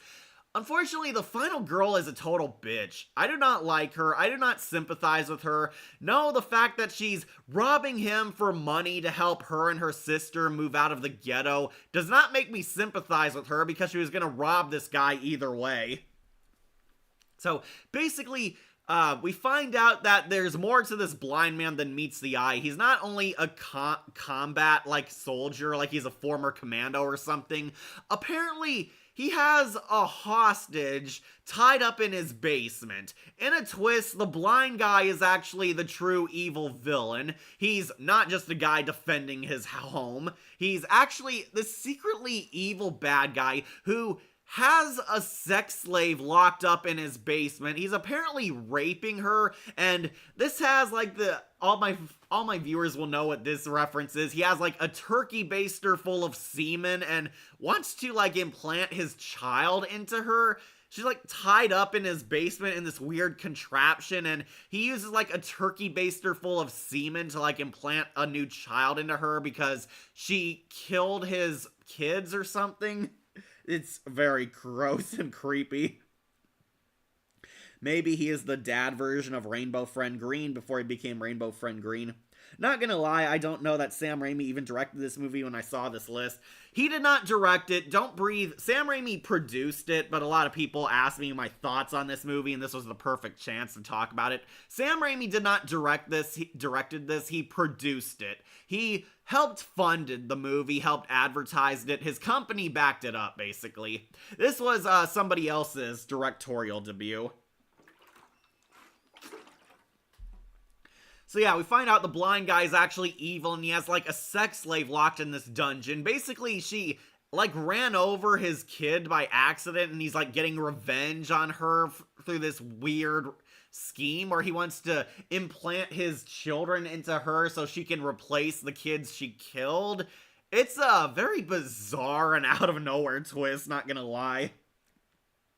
Yeah, it is very dark. So basically, the sex slave tries to escape with them. They rescue her, but she ends up killed. Then the blind guy tries to replace her with the final girl. The final girl is locked up in the contraption, almost given the weird semen turkey baster too. But Dylan Minnette saves her, and honestly, this is another reason I don't like the final girl. Dylan Minnette dies saving this girl. He like goes back for her even though they have a way out, but no, she wants to rob that money, and yeah, they go back. Dylan Minnette also dies for her. He gets brutally killed. The final girl beats the blind guy, manages to steal all his stuff because she's such a hero, almost escapes. They have a fight like in a car. She tries to drive off. The blind guy follows her, and he ends up getting ran over like his kids were, and I guess it's supposed to be poetic justice or something for, like, he tried to rape a girl who ran over his kids, and he ends up ran over like his kids. Very weird. Gotta say, that reveal definitely escalated quickly. Yeah, it is very bizarre, and it is so obvious this twist was thrown in at the last minute to make the blind man look like the villain and not the final girl who's a robber and looter. Yeah, basically, it's supposed to make the final girl look good in comparison. It is exactly like the Haunting Hours Intruders, where the parents are colossal dicks to Eve when the baby is born, and the fairy is introduced, and the fairy turns out to be an evil monster, and it's supposed to make the parents look good as if they're better in comparison. That is the exact same thing Don't Breathe does. They reveal out of nowhere that Stephen Lang, the old blind guy, is actually this horrid monster behind closed doors, and he's worse than the people breaking into his house, when in reality, no, this does not erase the final girl and her gang's like crimes. It does not make them look good in comparison. I mean, she was gonna rob him before she knew he was evil. That is the reason why this final girl sucks. I remember someone told me that this film was the inspiration for A Quiet Place, where the main character had to walk with no shoes. Only difference is the main female isn't barefoot. Yeah, because the blind guy has shag carpeting. Yeah, that reveal was very escalated. Like, why rob the blind guy then a rich guy? Yeah, that's kind of the problem. Is like, you should have robbed like a rich guy or a guy who had a better looking house. Instead, they robbed this old retired guy because, well, he's blind and we needed that rob them blind pun. Really stupid. Is Oz the Great and Powerful on this list? Yep, it's still down here. I haven't gotten to it yet. We're on Don't Breathe. So, basically, the blind guy dies, but we find out in a twist he's alive for a sequel. Did not watch Don't Breathe 2, so it's going on the Never Saw, but basically, the final girl kind of gets rewarded for all her awful behavior. Why? Because she was using the money to help her sister. She manages to steal the evil blind guy's riches, and, you know, he deserved it now because he's a psycho rapist or something. And basically, she and the sister get a happy ending, and everyone died for her, and she is not in the morally right, so it it feels very hollow. The only thing that held this film up is the premise where they're trying to quietly walk around in a building with a psychotic serial killer who is using daredevil senses to find them.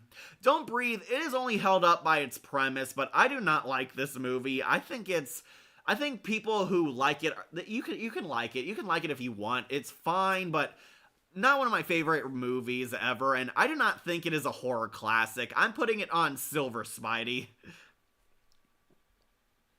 Yeah, Oz the Great Powerful is on this list. Don't Breathe 2, I did not watch. I didn't even know it had a sequel until trailers started popping up. But yeah, it's going on Never Saw because I didn't watch it. The only guy who comes back anyway is Stephen Lang as the evil blind guy.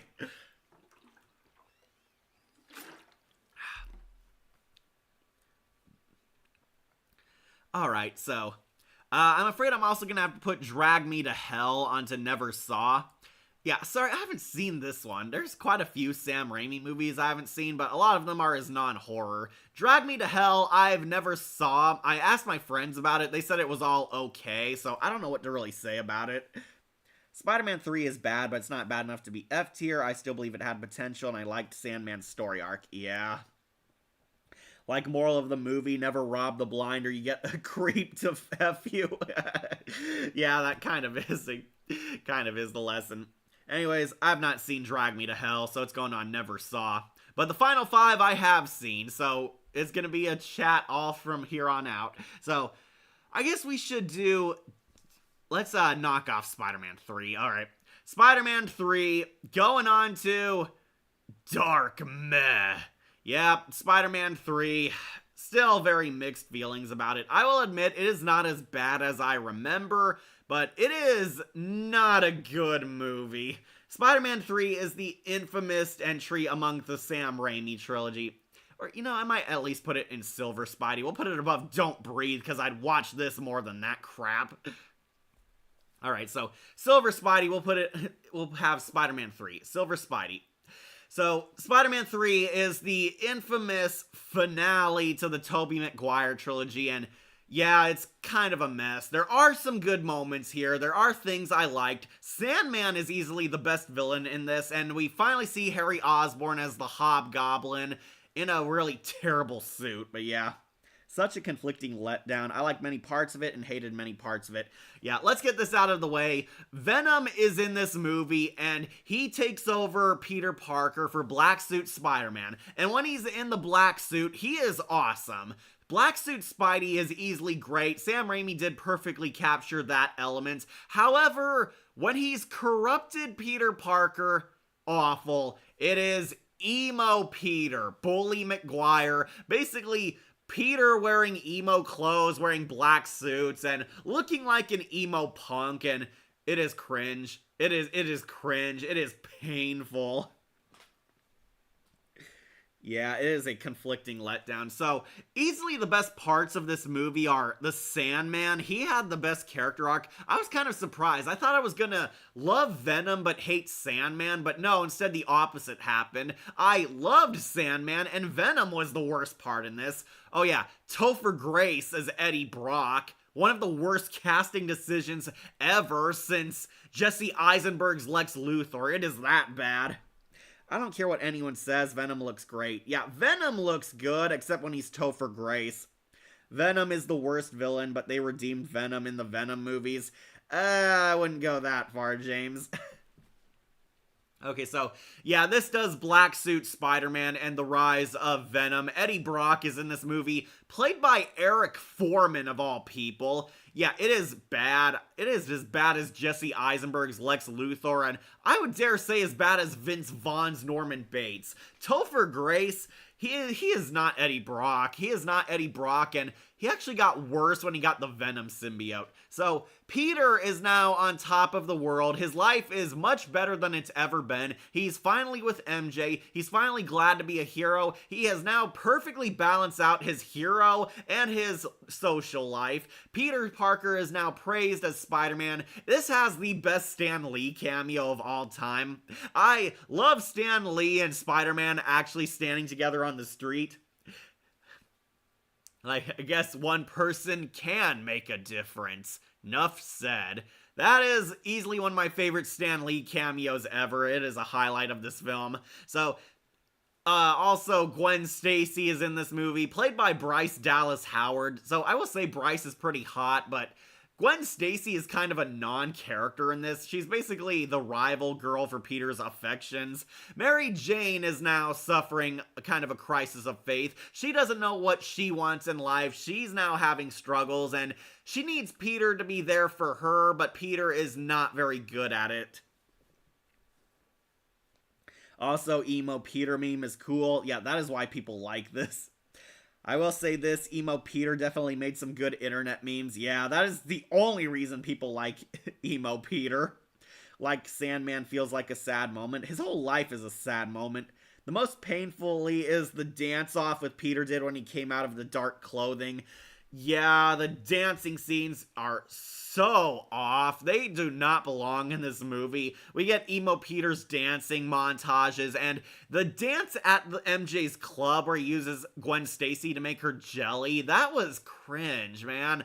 I hated that even as a kitten. Even as a kid, I thought, this was lame. This was bad. This is corrupted Peter. Sam Raimi did not get a lot right about Black Suit Spider-Man, and most of it revolves around emo Peter. He does not get Peter's life falling apart all that well in this movie. Also, why have 3 villains, but 2 villains redeemed and 1 villain die? Yeah, Eddie Brock does not get any sympathetic moments like he has in everything else. Topher Grace is a total douchebag, and the Venom symbiote is cool. It does look good. Venom does look great in this movie. The CGI has held up spectacularly well. However, the symbiote does not get as much character as he got in Spectacular Spider-Man. He is just a full-blown corrupting monster, and unfortunately got worse when Topher Grace took him over. I really hate how Topher Grace keeps taking off the mask of Venom. He can't be like Venom 24/7 because he looked better with it on. That was my introduction to Venom when I was 9. I didn't watch the movie until I was 13. Okay. R.I.P. Mr. Lee. Yeah, best Stan Lee cameo ever in this movie. The only good scene is where we get another good Stan Lee. I forgot what he said. I guess one person can make a difference. Nuff said. Yeah, Stan Lee tells that to Peter Parker in the Spider-Man celebration. It's kind of this cute, heartwarming moment because he says any one person can make a difference, and Stan Lee is the creator of Marvel, so yeah, he proved that one man can make a huge dent on the world. Bryce Dallas Howard before Jurassic World. Yeah, she was also hotter in Jurassic World. Gwen Stacy exists in the movie. Yeah, Gwen Stacy and Captain Stacy has a cameo or two here and there. The Stacys do not do much. They're just kind of there. Bryce Dallas Howard, yeah, she's hot, but she does not get as much character as Lacey Chabert did, or everyone's favorite Emma Stone. And hilariously and embarrassingly, I didn't learn Venom's name until I was 13. I just called him Dark Spider-Man until I learned his name. Well, Miraculous did have evil ladybug named Shadybug and emo Marinette on Miraculous World Paris. Oh boy. It's a shame emo Marinette didn't have her own dance meme. Actually, we should be glad we dodged a bullet, Akira. A huge real positive I did like was the fight with Black Suit Spider-Man and Sandman in the subway battle. Yeah, that was awesome. The fight and dialogue in that scene was at least a 10 out of 10. Yeah, Sandman is easily the best part. We meet Flint Marko, who's basically this escaped convict who's trying to steal money for his daughter. His daughter is terminally ill. His ex-wife won't allow him to see her. Sandman became a criminal out of reluctance. He's stealing stuff. During a chase with the police, he falls into this science experiment which goes horribly wrong. He falls into this weird molecular device which turns his DNA into sand. And one of the best scenes ever is Sandman's origin, where we see Flint Marko dies in this reactor, only to slowly but surely rebuild himself using the sand. He's controlling the sand, trying to come back as a person, and it looks very good. It is good CGI. It is sad and dramatic. We actually get to humanize Sandman a lot in this movie, which is very good. Sandman slowly builds himself together and realizes he's a super-powered character now, and he can use the sand powers to finally steal that money.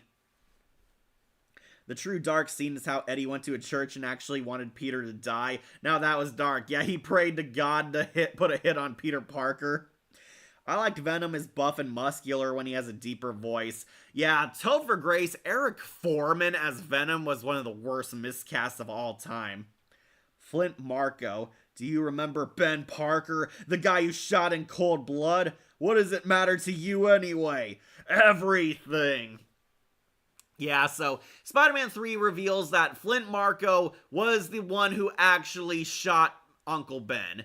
Flint Marko was with the other mugger. They tried carjacking Uncle Ben. He held Uncle Ben at gunpoint, but during a tragic accident, he accidentally shot Ben Parker. His partner stole Sam Raimi's car, but Flint Marko stayed with Uncle Ben until somebody else came to help him. Then he ran off, and unfortunately, it was all his fault Uncle Ben died. Sandman is actually the guy who killed Spider-Man's uncle, and Black Suit Spidey tracks Sandman down and goes fucking psycho on him. It is one of the coolest fights in the entire movie. Sandman and Black Suit Spidey fight in the subway, this time underground subway fight, and it is brutal. I love that scene where he shoves Sandman's face against a speeding train and it's like grinding his face. He's hurting Sandman, beating him half to death, and he actually tries to murder Sandman. He like douses him in sewer water, and as we know, water affects sand very badly. The sand pretty much melts, it turns him into mud, and Sandman can't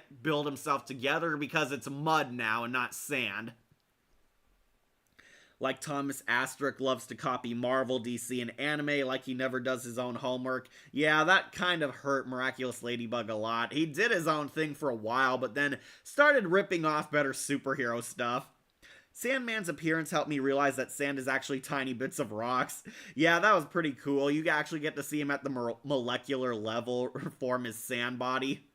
Like it's a shame DCEU James Gunn never have live-action Clayface. Apparently Clayface is getting his own movie. I do not know why, but we'll see how that turns out. But yeah, Clayface definitely gonna probably have some Sandman elements. Why can't they give Spider-Man the black suit and hold off Venom for the 4th movie? Okay, so Sam Raimi did not want Venom to be in this movie.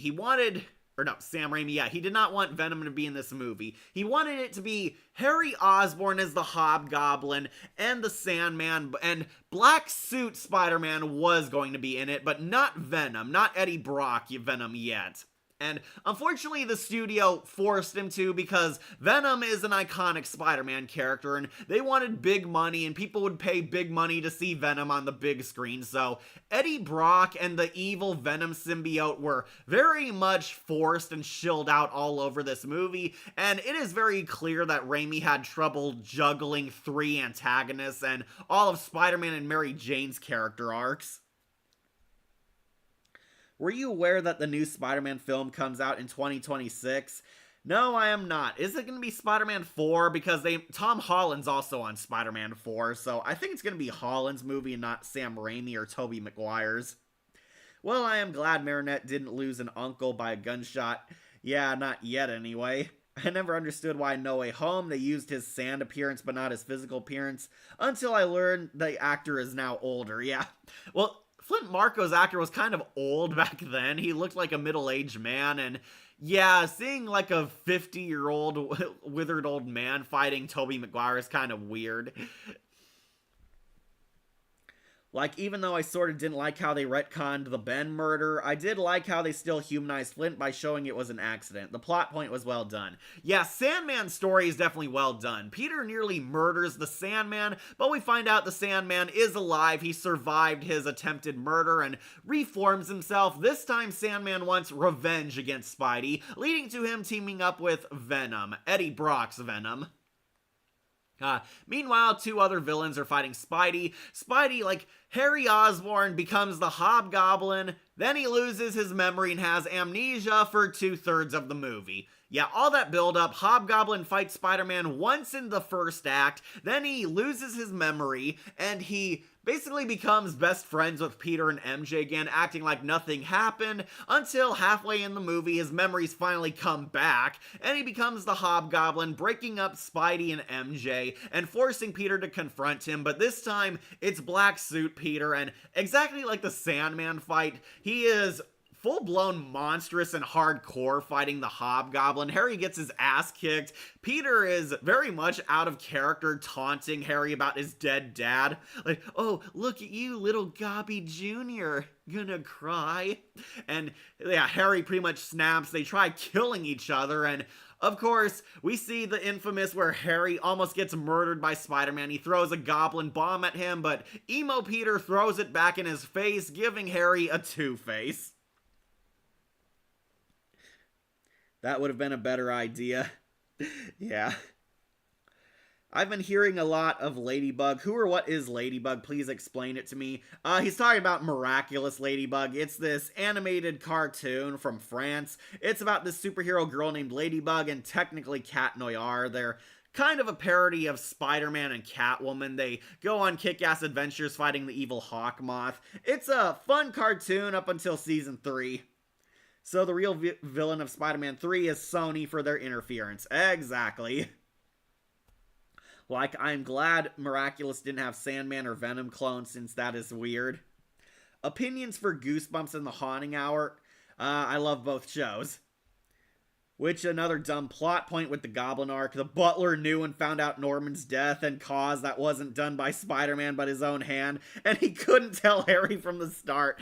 Yeah, that is one of the things. Harry is fully hellbent on killing Peter because he believes Spider-Man killed his dad, and Peter explains multiple times to him that it wasn't his fault. He died by his own hand, and the Butler shows up to, like, wounded Harry and tells him the truth that Spider-Man is innocent. He tells Peter, your father was the one who died by his own hand. Your father tried to kill Spidey and the Goblin Glider accidentally killed himself. Peter is your friend and he always has been. And everyone and their grandma pointed this out. Why didn't you ever tell this to him before? Like, seriously, what the hell? I like 1990s media than this year's. Yeah, we all do, buddy. Opinions for all Spider-Man live-action films? Given them right now. The first two are S tier. Spider-Man 3 is a silver Spidey. It's a mess. There are good moments, but an equal amount of god-awful moments. So, allegedly there was this deleted scene or deleted plot thread where we find out the Butler was never real. He's like the embodiment personification of Harry's conscience. That Harry knew deep down his best friend did not murder his dad, and the Butler telling him was basically his mind finally putting it together, his conscience bringing him back to the side of good, telling Harry the harsh truth that his dad's death was his own fault. And basically, Harry was going to snap back in reality, and this illusion Butler was supposed to disappear. The problem, this never made it to the final print of the movie. It never made it to the official cut. So it is a very bizarre and awkward scene and adds a whole lot of stupid to this already stupid sequel.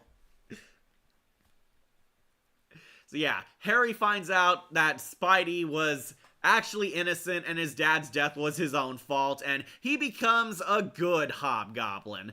By the way, I do not like the Hobgoblin suit in this. It looks bad. It looks very generic. He looks like a Shamrock Shredder. The Hobgoblin outfit is so cool in the comics and cartoons, and they basically gave him like a more military looking outfit. It does not look good. His glider is also more of a hoverboard than a goblin glider. It actually made me miss the Power Ranger Green Goblin armor. That looked cool at least. Like, I see people want to do the MCU Moon Girl and Disney Hollywood Studios Avenger Academy. I don't. I wasn't a fan of the design either, yeah. I hate the Hobgoblin's look in this. They made him very generic and forgettable. He basically wears a gas mask instead of a goblin mask, and he has kind of like a Power Rangers muscle suit, and that's about it. Nothing about him screams goblin, but yeah, the Hobgoblin's design absolutely butchered by this movie. At least James Franco's performance held it up. So, meanwhile, our third villain, Eddie Brock. Eddie Brock is basically this hot-headed, douchey rival. He's the Gary to Peter Parker's Ash. He's the rival. He's better than everything. However, as you start to watch the movie, you slowly realize that Eddie Brock's nothing more than a pathetic loser. He claims he's dating Gwen Stacy, but no, they went out like on one date, and he's held it up highly ever since. We find out Eddie Brock's kind of this pathetic, scuzzy loser. He's jealous of Peter Parker, and during his black suit moment, Peter exposes that Eddie Brock is a fraud. He, used Photoshop to fake photos of Spider-Man robbing a jewelry store. He frames Spidey for a crime he didn't commit, and Peter exposes him in front of J. Jonah, where Eddie Brock gets fired and his life goes to shit.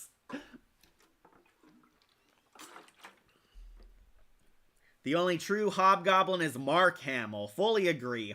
Like he is less yellow and orange and more green. Yeah, that color scheme, really generic. We need a three-way love interest for Black Cat. Well, Black Cat loves Spidey, and she's also dated Morbius, if you remember the cartoon. Would have been nice to see how that would have played out in the Raimi-verse. So yeah, Eddie Brock basically loses his job, loses his home, loses Gwen Stacy to Peter Parker, but again, it's more pathetic because they had one date and he's kind of this creeper trying to get a second date out of her. But yeah, basically Peter ruins his life, and Eddie, of course, blames Peter Parker for all of it. Peter finally realizes that he's a monster. He gets into this fight at MJ's club, and one of the only good scenes of emo Peter, where he tried to make Mary Jane jealous using Gwen Stacy, made her like jelly, upstaged her and her song number, and gets into a fight with all these bouncers after getting into a fight with MJ, and we actually see emo Peter beating the crap out of these guys, and he realizes he's a monster when he bitch slaps Mary Jane. This makes Peter realize that the Venom symbiote has changed him. You want forgiveness? Get religion. Though the funny part is Eddie did go to church and get religion. Still is silly that he asked what he wants God and prays to kill Peter Parker. Okay, but it's gonna cost you some Hail Marys. Didn't Felicia work for Kingpin in the animated series? I believe her dad did. She was kind of unknowingly roped into it.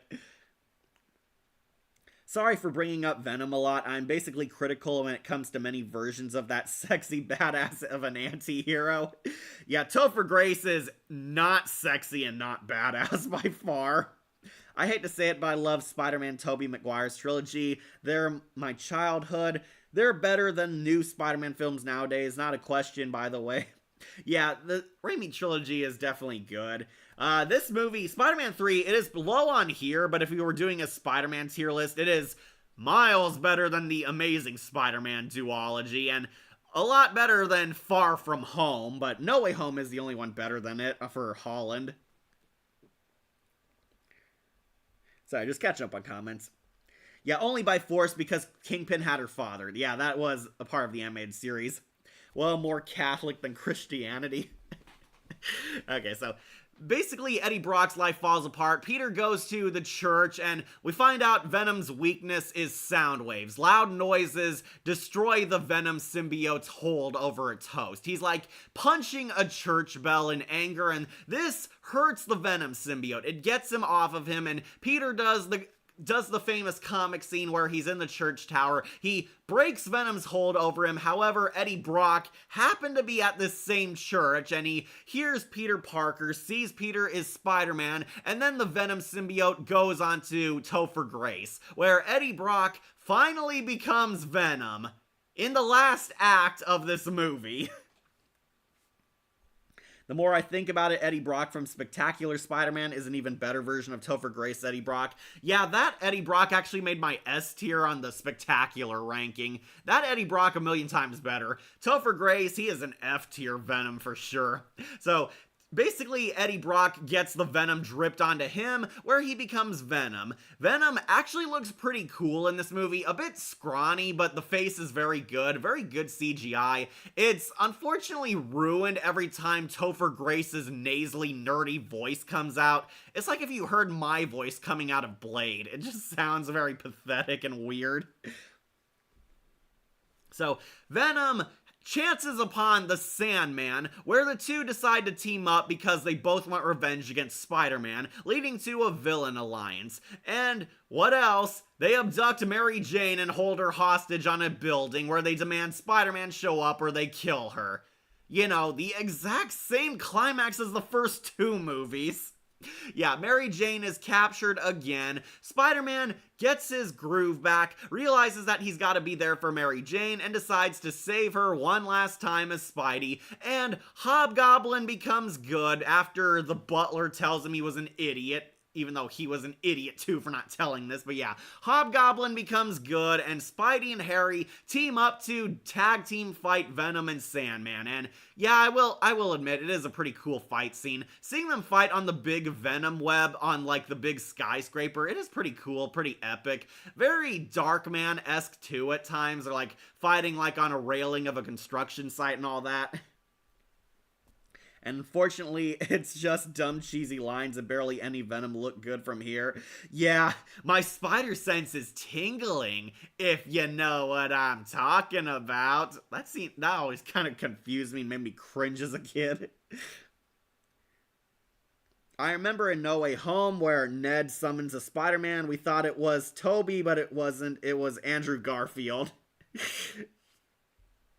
Like Venom's outfit feels less muscular, yeah. Yeah, okay, so Venom's face actually looks fine. I do like the feral monster approach. Unfortunately, he's very scrawny, and it's ruined whenever Topher Grace talks. Topher Grace never shuts the hell up as Venom. He's always saying stupid, corny lines and really cringe jokes. They do not make him look badass, and I got so sick of seeing Topher Grace with those fake vampire teeth. I'd rather see him as the big buff Venom, but no. Oh, hang on. Okay. So they fight on the building, and of course, Harry sacrifices himself, gets impaled by the goblin glider like his dad. He takes a dagger meant for him. Hobgoblin heroically sacrifices himself to save Peter. Peter uses the goblin glider to make sound vibrations against Venom, and he remembers this hurts Venom, and he removes the symbiote off of Topher Grace. Thank God. The Venom symbiote is unleashed entirely, and I really like the symbiote in its final monster form. The symbiote takes its own solid form and tries to consume Spidey one last time. However, he throws a hobgoblin bomb at it, and it kills both Eddie Brock and Venom. Yep, that is the complete and total end of the symbiote. Venom is dead, Eddie Brock never coming back, thank goodness, and Venom dies. The Sandman had a giant monster fight with Spidey that he and Hobgoblin finally take him out together, and Sandman realizes that he's fighting Uncle Ben's like nephew. He's related to Uncle Ben and realizes who he is. Sandman actually makes peace. He surrenders to Spider-Man, gives up his villainous revenge, and he finally makes amends and apologizes to Peter Parker for killing Ben. And yeah, it is a pretty nice scene. Thomas Hayden Church really knocks the role out of the park. Venom did not, but Sandman really did. So Peter and Sandman finally make peace with each other. He apologizes for that whole trying to kill you thing, and Peter weirdly forgives him for all of it. I think Sandman was at his worst in his final fight, but yeah, whatever. Sandman makes peace, and he literally becomes dust in the wind, leaving the door open if he'd come back for a sequel, but that never happened until No Way Home. Did Sam Raimi feel like he forgot to give muscles to villains, since it did feel like Peter's inner demons? Yeah, Sam Raimi took some shortcuts with this. Sam Raimi did not want to do Venom, so I wouldn't be surprised if it was a last-minute design. Peter Parker did a fatality. Like Flint Marco's just sad and apologizes to Peter. Yeah, that's kind of it, but to be fair, they humanized Sandman a lot in this movie, so you do buy he was actually just a guy who wanted to do the right thing, but forced into evil. Sandman makes amends and he becomes dust in the wind, where he won't be seen again until No Way Home.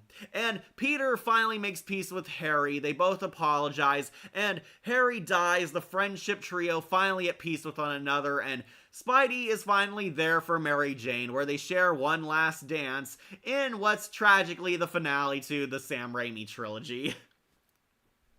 So yeah, Spider-Man 3, there are some parts I like in this movie, but there's an equal amount to hate. Emo Peter, awful. Hobgoblin's design, awful. Topher Grace's Venom, one of the worst comic castings of all time. A lot of the jokes really cringy. The dance scene is very infamous. However, Sandman is pretty good. The black suit Spider-Man fighting Sandman in the subway, an epic fight scene. Really liked the emotions that Sandman and Spidey had for each other. Loved Uncle Ben in the flashback because Cliff Robertson's Uncle Ben is iconic. Some funny moments with J. Jonah Jameson. Of course, J.K. Simmons always knocks it out of the park. And love the Stan Lee cameo. Stan Lee's cameo is the highlight of this movie for me. Spider-Man 3 did have some good moments, but ultimately it is held back. It is a mess, and I'm putting it directly onto the Silver Skull turf. So yeah, Spider-Man 3, it is a Silver Spidey. But don't worry, I do agree it is a million times better than The Amazing Spider-Man 2 and Spider-Man Far From Home. Alright, gonna use the restroom again, but you guys get to vote. Final 4, let's do this. BRB.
Alright, I'm back.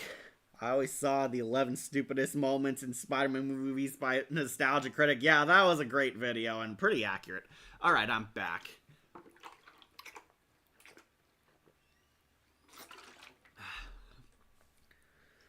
I am very, very glad you didn't see Drag Me to Hell. Awful, you didn't lose nothing.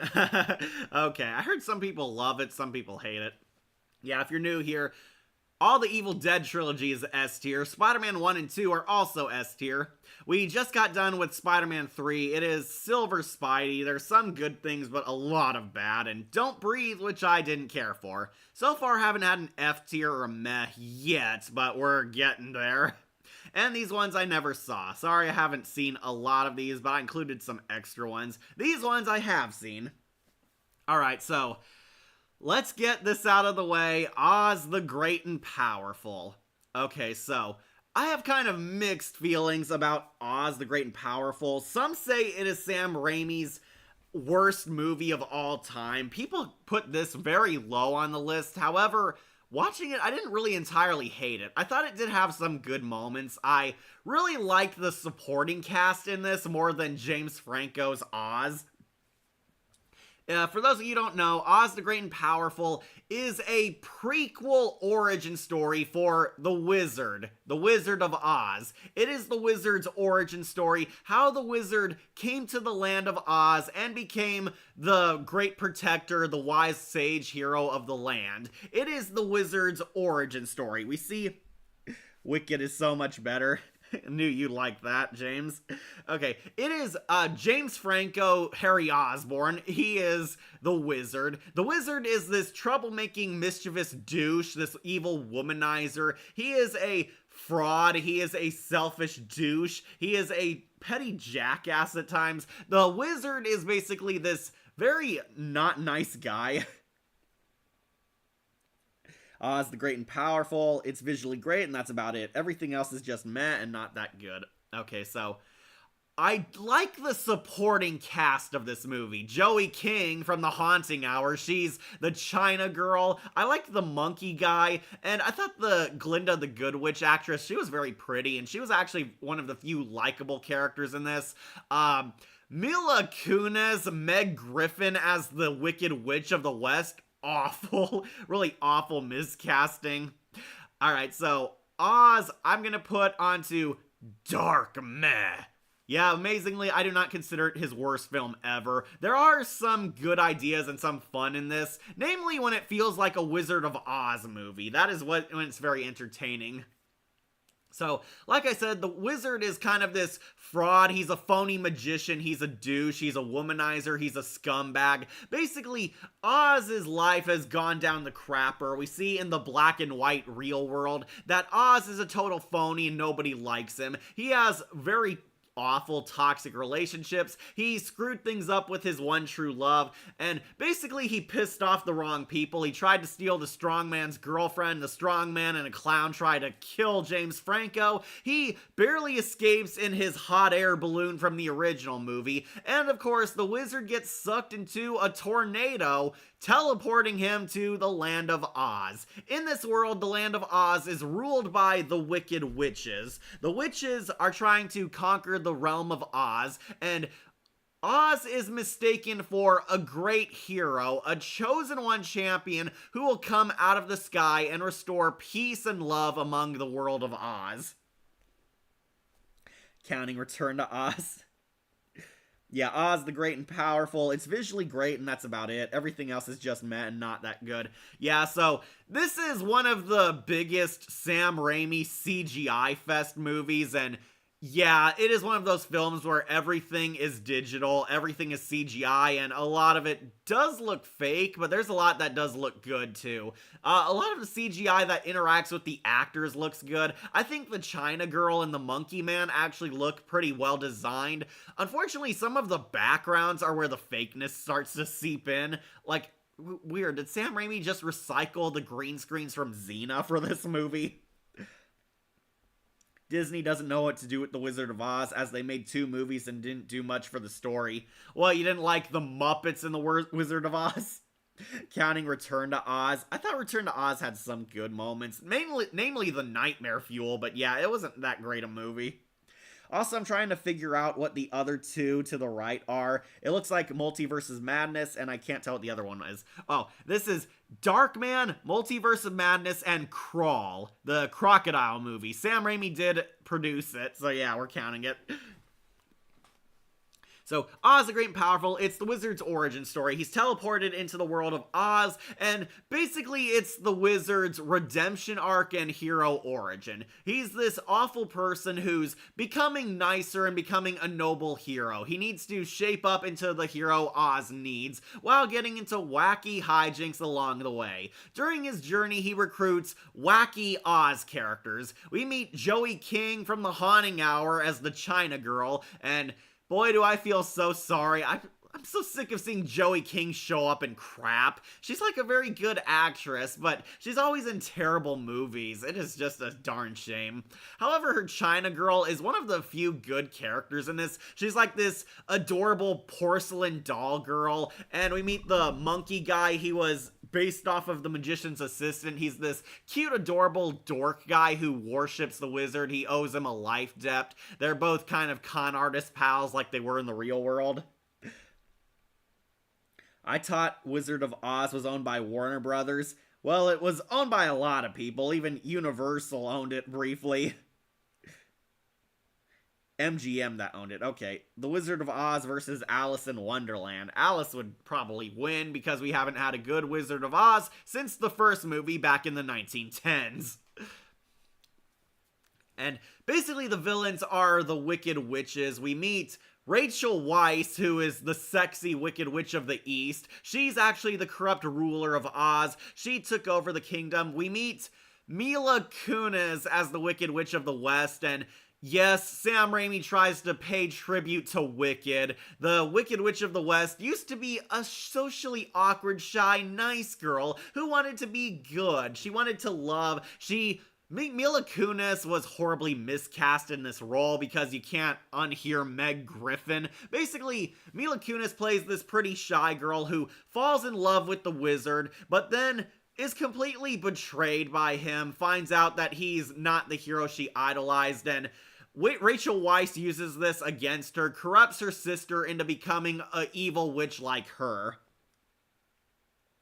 I meant the best Wizard of Oz versus the best Alice on Wonderland. If it's Alice from The Madness Returns, she would win.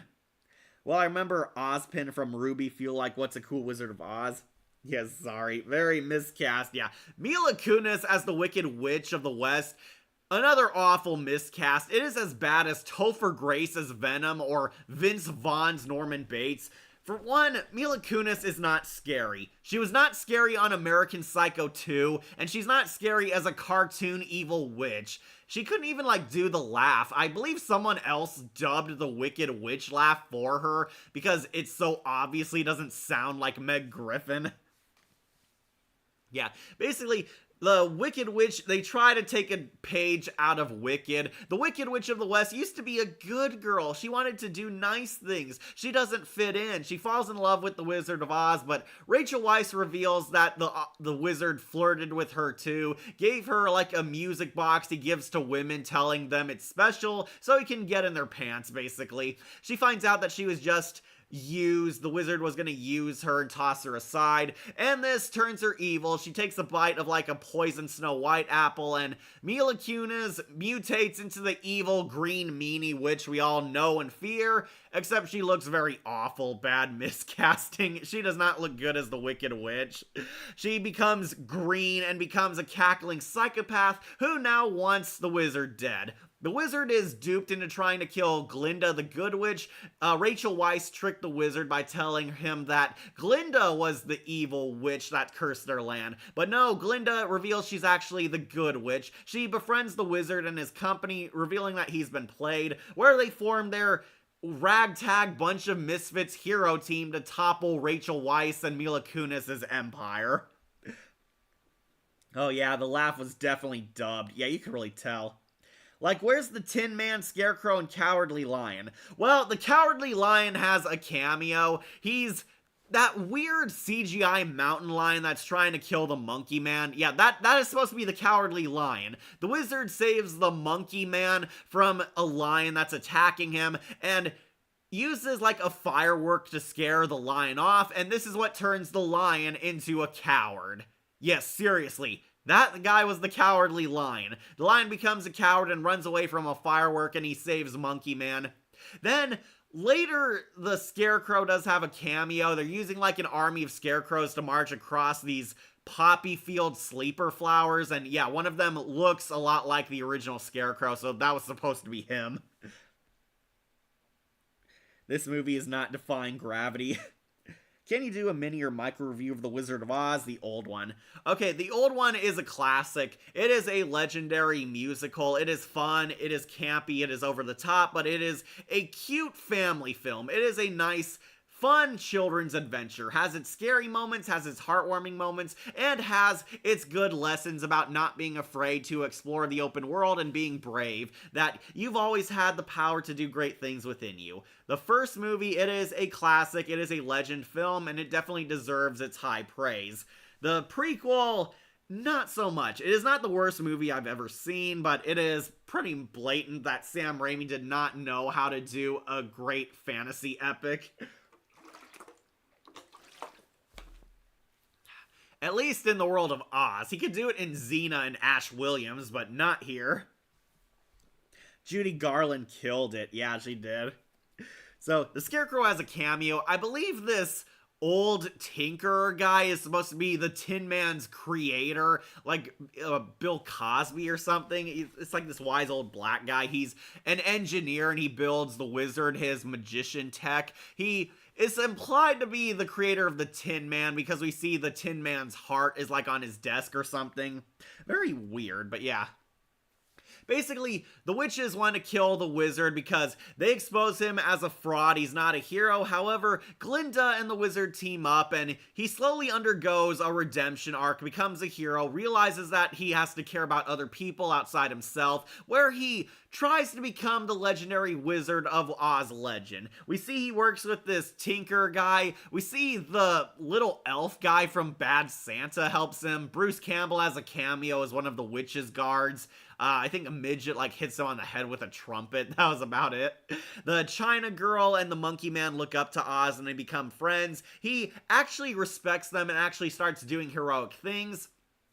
They eventually storm Rachel Weisz's evil castle, they fight the evil Wicked Witch, and Oz saves the day by faking his death and pretending he was reborn as an energy being, where they use this high-tech machine to create the illusion, the fire face the wizard had in the old movie. The I am Oz. Yeah, that, you know what I'm talking about. The big machine that projected an illusion of the wizard. They use that in the final battle. Oz pretends he's reincarnated into a higher elite Super Saiyan form, and the witches can't kill him, they can't hurt him because it's just a projection. And this scares Rachel Weisz and Mila Kunis into running away. Bill Cobbs. Okay, that was him. Alright, thank you.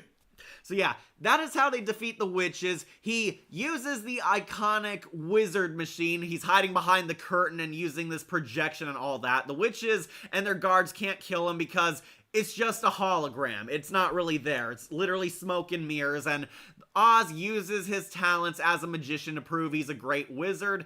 The people of Oz are completely fooled. The witches are scared away. Rachel Weisz fights Glinda in a Xena battle for some reason, and she loses like her necklace and she like rapidly ages. It's kind of pointless, but I guess it made her ugly and showed that Rachel Weisz was ugly within too.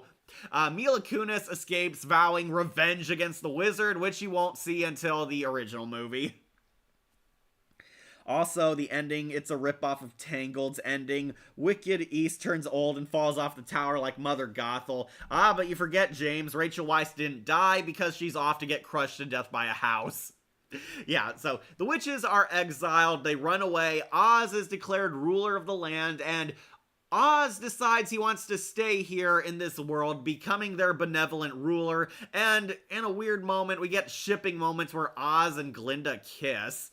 Yeah, did anyone ship them together? Oz and Glinda, the Good Witch, had this romance in the past. Yeah, basically he finally kisses the girl, and because the girl looked like his ex-girlfriend who he always loved. He kisses Glinda, they have their romantic moment, and it's a happy ending for everyone. China Girl can walk again, and she is now adopted in their family. She wished she had her family back, but he gave her like a found family. The Monkey Man gets respect. He gives toys and gadgets to all the people who helped him, showing that the wizard has now become a nice guy. And yeah, that was pretty much it. Oz the Great and Powerful. It is a dark meh. I do not think this is Sam Raimi's worst movie ever. I thought there were some fun moments, some cool imagery. The main characters are actually pretty funny together. I like China Girl and Monkey Man bouncing off of Oz. James Franco had his moments here and there to shine.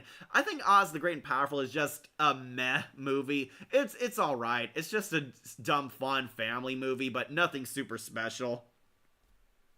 Ew, Glinda and Oz? Yeah, that was pretty weird, I won't lie. That was kind of odd. I guess we need to have a big damn kiss scene because it's a family movie. I remember the Witches of Oz movie, like Ozpin and Glinda and the Ruby ship. Like, what happens with the Monkey Man in The Wizard of Oz? Yeah, we never see him again. Most of these characters never come back in the Judy Garland movie, but yeah, that is kind of the end of their story.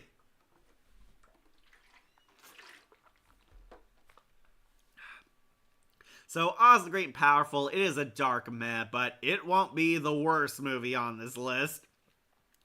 Alright, so, somebody wanted me to talk about Darkman. Let's do Darkman. Darkman, going on to Hail to the King, baby. I love Darkman. This is one of the underrated best Sam Raimi movies ever. It is in my top 5 favorite Sam Raimi movies. Darkman It is awesome. It kicks ass. It is fun. Liam Neeson knocks it out of the park, and it is both stupid fun and kind of a badass superhero movie. You wanted Sam Raimi's Marvel movie. We'll do that one next. Super epic, good time, love Darkman. Yeah, Darkman, this movie rocks. It kicks ass. This was back during the days when Batman 89 influenced a lot of movies. After the success of Batman 89, a lot of people wanted to do their own dark, gritty superhero movies, including Sam Raimi. We got Darkman, we got the 90s TMNT movie, we got The Crow, we got Dark City. Yeah, basically a whole bunch of copycats that tried to copy Tim Burton's Batman epic, and Darkman is easily one of the best of them. Liam Neeson is in this, and he plays this doctor who's like a master of skin tissue. He creates like skin graft technology. He wants to help burn victims and deformed people who suffered accidents or birth defects, help them regain new skin that looks normal. He's a professional skin graft doctor. Darkman is once this beloved scientist, this well-respected guy. Liam Neeson has like his own apartment. He's doing like this study on skin graft technology. He has a girlfriend, has a best friend. His technology can change the world. However, this all changes when some mafiosos led by the villainous Durant attack him. Basically, it's a revenge story. These mobsters try to kick people out of their buildings because they're buying a whole bunch of turf. Darkman's girlfriend is basically this lawyer who's researching Durant and finds evidence which can be used against him and expose his criminal duties. Durant attacks them, tries to steal the info, and tries to kick Liam Neeson out of his turf, destroys his lab, destroys everything, damages his face, and eventually blows up the entire facility. He blows up the whole lab, sets like a bomb with that weird, funny, birdie kind of thing. Liam Neeson is like beat up, brutalized, his hands are completely destroyed, he's blown up in this building and essentially dies, but we find out he didn't fully die yet, but he was reborn. I forgot about Army of Darkness, sorry I wasn't there for that one. Don't worry, Army of Darkness is the #1 Sam Raimi movie. Darkman is just mad, made a cameo in a graphic novel, Darkman in Army of Darkness. Oh, good for him. So he's the first Dynamite Comics movie, then the boys, yeah. Like, feels like Spawn without hell powers. Yeah, basically, Darkman is a tragic character. This is kind of a movie that's all over the place. There's dark drama, there's romance, there's superhero origins, and there's a lot of horror, and surprisingly some good dark comedy here. This has the famous pink elephant scene, which everyone loves to make fun of. It is a very bizarre scene, but so funny. The pink elephant. I want the pink elephant. So, we find out Darkman survived the explosion that was supposed to kill him, and basically he's taken by some medical students, and they tell you about this guy that basically he suffered severe injuries which gave him unintentional powers and forced him to learn new skills. He can't feel any pain, and he has like an adrenaline high which gives him like Hulk strength. Basically, if he gets emotional or pissed off, he hulks out and can like break iron bars and people's bones like nothing. Basically, Darkman is put in this full body cast. He looks like the Mummy. He reawakens, realizing he's been in a coma for like a few months. He breaks out and he goes on a rampage. He finds out his girlfriend thinks he's dead, his entire lab is destroyed, his life is in ruins, and basically discovers the sad, disturbing truth that he has been completely deformed. Darkman is a severe burn victim. His face, his hands, most of his skin was completely destroyed. He has suffered severe burns all over his body. Liam Neeson looks like the Mummy now. He's got like parts of his skull and bones looking out. He is completely ruined. He does not look normal. He looks like a freak, basically. Take it! Take it! Take the fucking elephant! Yeah, that scene. Really love that. I love Darkman. It is kind of a beautiful tragedy in the same vein as like Sweeney Todd. Darkman basically wants revenge. He becomes Darkman. He rebuilds his lab kind of Dr. Octopus style in this abandoned warehouse. It's where he like moves into this warehouse on the pier. He like befriends a stray cat. It's part horror because he's kind of like a Phantom of the Opera / Invisible Man kind of character. Liam Neeson wears like bandages on his face for at least half the movie. Darkman rebuilds like a makeshift lab. We find out he was able to save most of his computer software and his skin grafting tech, where we find out what Darkman's power is. Darkman can construct fake skin to put over his body, basically disguise himself as other people. Darkman like stalks the people who killed him, watches them, studies them and their mannerisms, and Darkman is basically a master of disguise. He can make fake chameleon skins and slip onto them, put like people's faces over his own, and pretend to be them. He can change his vocals because those part of him are exposed. He's a master of disguise. He's impersonating a lot of characters, trying to breach the mob that tried to destroy him, and slowly but surely picking them off one by one. One of my favorite kills is he kills Joxer. Ted Raimi gets murdered by being forced into a hand puppet he's like holding under like the sewer pipe into the freeway. Yeah, Ted Raimi got the most brutal death in this, and it's very funny. He's like puppeting him on the freeway, trying to get him hit by a car, and a truck runs over him. Very funny. But like, we need Darkman in Death Battle. Who would he fight? I could assume he'd fight Spider-Man's the Chameleon or Mystique, because he is pretty badass.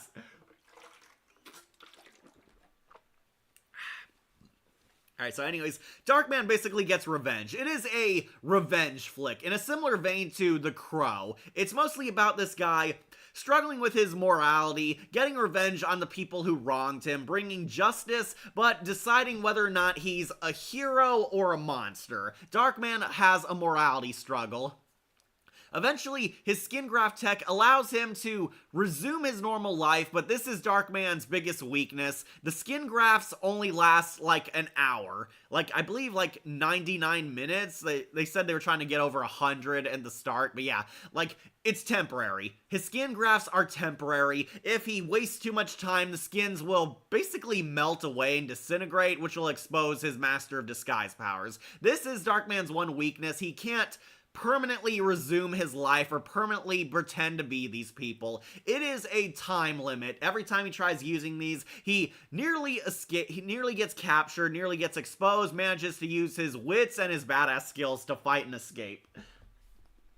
So, Liam Neeson is absolutely amazing as Darkman, especially because his like face is hidden for 80% of the movie. Liam Neeson really knocked it out of the park. Neeson is one of my favorite actors ever. I love him in a lot of things. Loved him in Phantom Menace, loved him in Narnia, loved him even in Afterlife, and loved him in Taken, of course, And of course, he is great as Darkman. Liam Neeson is the best character in this. All the other cast, they do fine. Specifically, Durant does pretty good. He is the fun villain. I thought the guy playing the corrupt CEO was also pretty fun, but he's just not involved in the movie enough. And we have the love interest. Darkman is trying to win back his girlfriend. He pretends he didn't die, returns to her, reveals he's alive, but he seems very different. It is also part tragic romance. Darkman's trying to get back with his hot girlfriend, but he can't stay himself forever because the skin grafts are temporary. Basically, Darkman's getting revenge. We get a lot of kick-ass fight scenes. I really love the action in this. It's not quite to the same extent as Spider-Man 2, but the action really rocks. Darkman, like, being shot at and chased by a helicopter, flying across the sky, getting into, like, car chases, kicking ass, taking names, fighting in the factory, using his knowledge against the gangsters. Darkman is really underrated as a badass superhero, and he is brutal, too. Darkman is actually a very smart hero. He's using his wits to escape the criminals.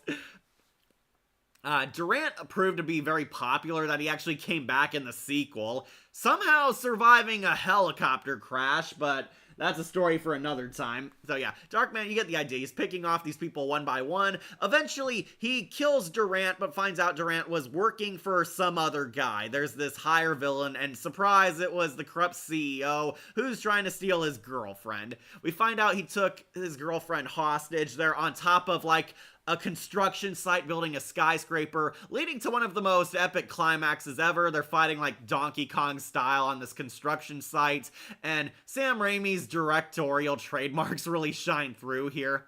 They're like balancing on beams, fighting each other. Eventually, Darkman kills corrupt CEO, and they said he's like, I had to live with a lot of things. Basically kind of lost himself to his evil persona.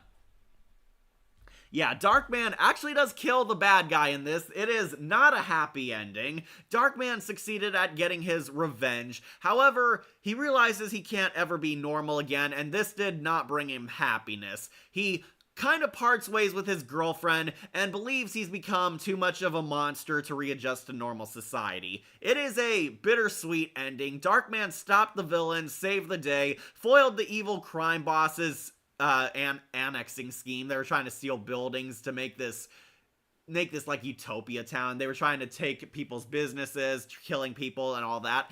Darkman foiled the villain, saved the day, got his revenge, but it did not make him happy. He does not end up with his girlfriend. He decides to run away, and Darkman disappears in a crowd, cleverly disguised as Ash Williams.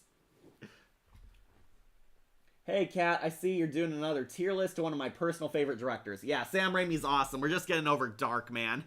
Darkman is going on S tier. I love this movie. It is kick-ass. It is fun. Yeah, it is kind of basic, and Spider-Man 2 is way better, but Liam Neeson really rocks. Darkman is an underrated superhero. I really like this. It is one of the more successful Batman 89 knockoffs. It has kick-ass action, really nice effects, really great music by Danny Elfman. Sam Raimi definitely had a blast filming this, and some very creative action scenes. I love where Darkman's flying over the helicopter and all that. Love Liam Neeson running away from people shooting him, explosions, all that jazz.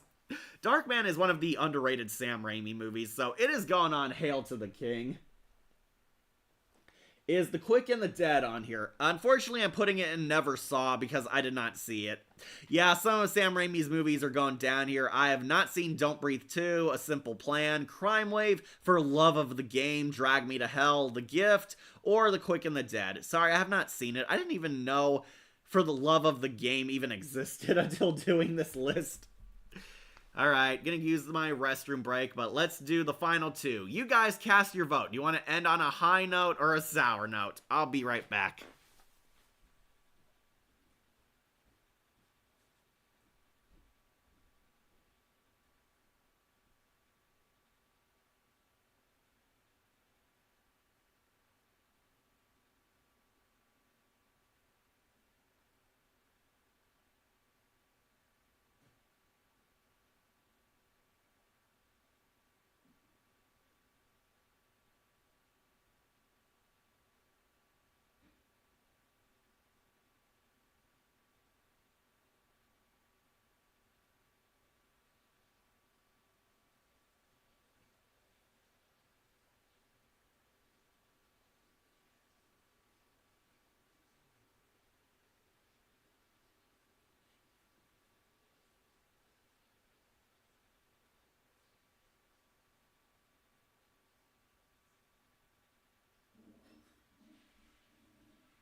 Alright, also got some water. I'm back.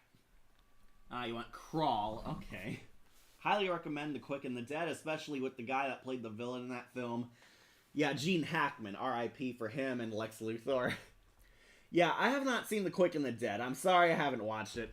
Oh, by the way, I love the Darkman pink elephant scene. That scene's iconic. Here, take the fucking elephant. Liam Neeson is amazing. Yeah, Darkman is S tier for sure. Alright, some people want Crawl, but I might have to do Doctor Strange because I want to end on a high note. Alright. Let's do it.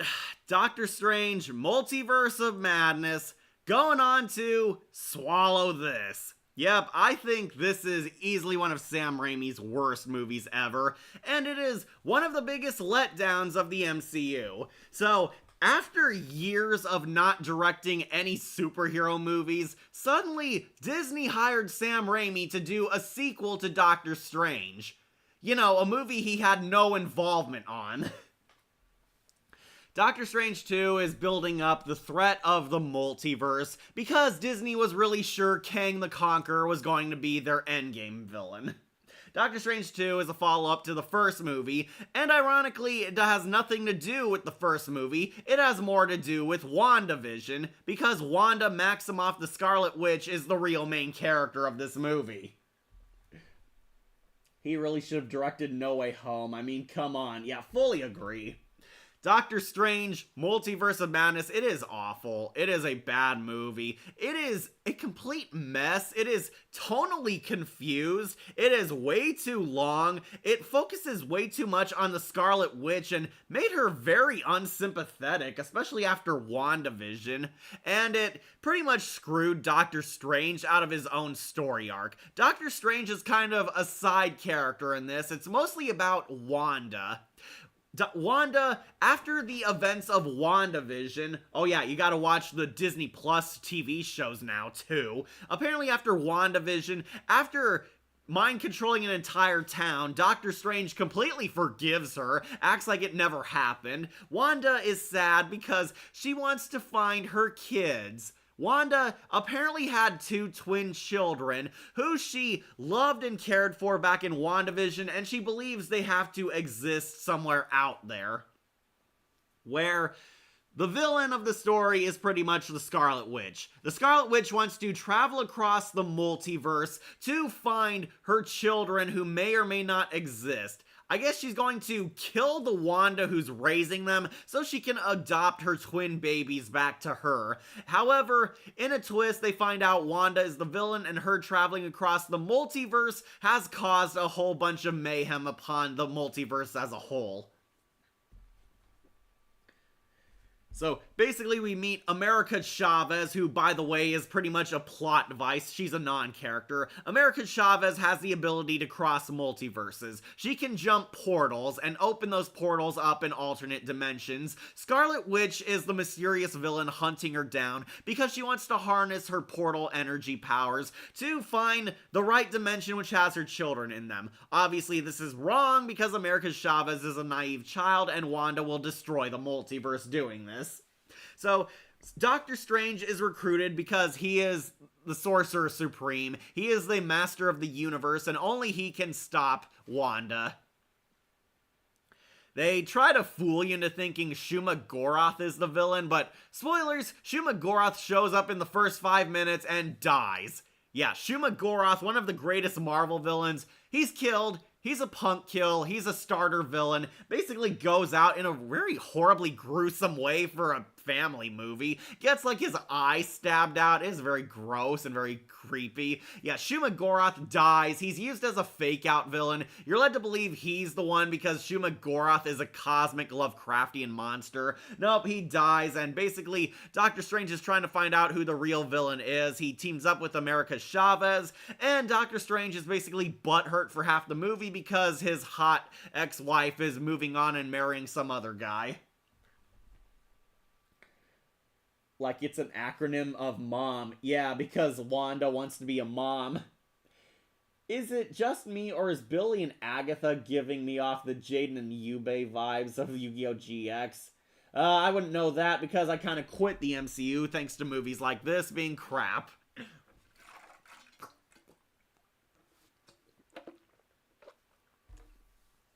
So basically, America Chavez needs Doctor Strange's help because she's being hunted by the mysterious villain, never telling till halfway in. And basically, Doctor Strange is on babysitting duty. He and America Chavez team up and go on wacky hijinks across the multiverse, while Wanda goes on a murder spree trying to capture this girl for her portal powers.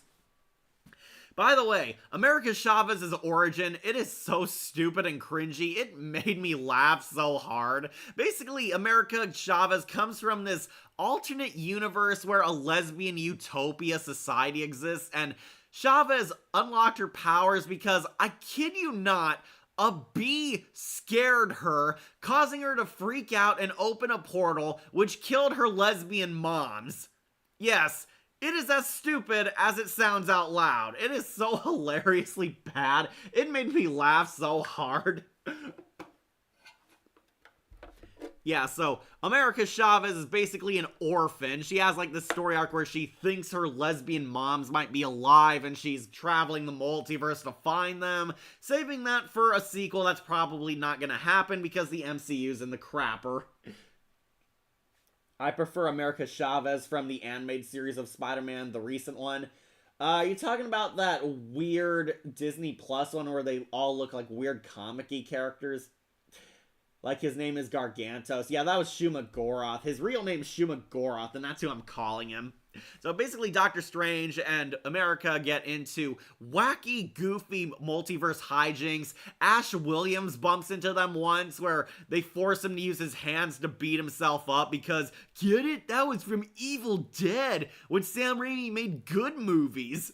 Yeah, Bruce Campbell basically gets beat up and does an homage to the Evil Dead 2. So, fortunately, they're saved by the Illuminati, played by a bunch of multiverse cameos from other Marvel crap.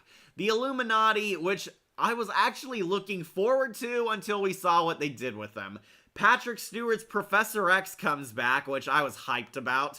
Get to see Peggy Carter. She's Captain Carter from the What If show. We get to see Mondo, I believe was his name, like Mondo or something. He's like a good version of the sidekick from the first movie. We meet Monica Rambeau and John Krasinski, Mr. Fantastic, who I was looking forward to until they killed him off.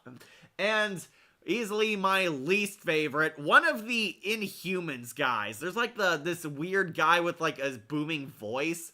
I can't remember what his name is. Yeah, one of the characters from Marvel's The Inhumans. You guys remember when The Inhumans was a show? It was only the worst Marvel show ever before She-Hulk took its championship belt. Yeah, this is all coming back. I only watched Multiverse of Madness once, and I pretty much forgot most of it until you basically mentioned it all. Yeah, like Professor X should have faked his death. Yeah, Charles is Xavier and Captain Carter. Yeah, she's Captain Carter.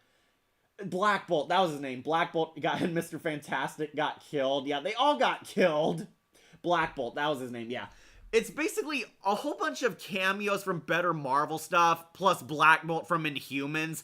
Yeah, John Krasinski as Mr. Fantastic, I was so looking forward to him, and I was glad to see Patrick Stewart's Professor X back. They actually put Patrick Stewart in the animated series chair, and John Krasinski actually looked like Reed Richards, so that was pretty good. I love Haley Atwell, so seeing Captain Carter from the What If was pretty good. Did not care for Monica Rambeau, because I kind of forgot who she was, and yeah, weird seeing Black Bolt from Inhumans, you know, that awful Marvel show that people hated and didn't last one season. Yeah, Black Bolt comes back, and yes, they did get the same guy who played him. Yeah, the Illuminati basically arrest Doctor Strange and America Chavez, where they reveal that Wanda's the villain and they have to stop her because it's destroying the fabric of reality and the multiverse and all that crap. And then we get the infamous scene where the Illuminati decide to fight Scarlet Witch themselves, and Scarlet Witch punk kills them all. Yeah, seriously. You brought all these great characters back and they all die. Like, Reed Richards is brutally killed like a Play-Doh dummy. He's like spliced into pieces. He gets his brain blown up. Peggy Carter is anticlimactically like sliced in half. Yeah, some super soldier. Monica Rambeau, who has Captain Marvel's powers, gets crushed to death by a statue. Yeah, she has Captain Marvel's powers, and she's crushed by a statue, ironically of the real Captain Marvel, so that's a take that from Brie Larson fans, I'm betting. And Black Bolt, like, blows his head up because she took away his mouth, and I guess it doesn't come out of his nose, which was still there. Yeah, Black Bolt gets his head blown up, and Patrick Stewart, Professor X, dies again in his most anticlimactic death. He fights Scarlet Witch in the center of their minds, and she snaps his neck. Yeah, Professor X gets a neck snap. That is the end of him. What a fucking middle finger to X-Men fans. Yeah, Black Bolt was his name. So, like, Monica from Marvel could fight Jessica Cruz. Jessica Cruz would win. Sigh. Speaking of Marvels, What If was a disappointment and letdown in season 3. Yeah, of course it was. Letdown, like, Disney's been letting people down in season 3 of everything. Season 3 of The Mandalorian, man. Would have been impressive if they did a Who Framed Roger Rabbit if Captain Carter was animated, making a cameo in there. Yeah, it would have been impressive. They should have got more creative with them. Like Scarlet Witch goes full Mortal Kombat fatality.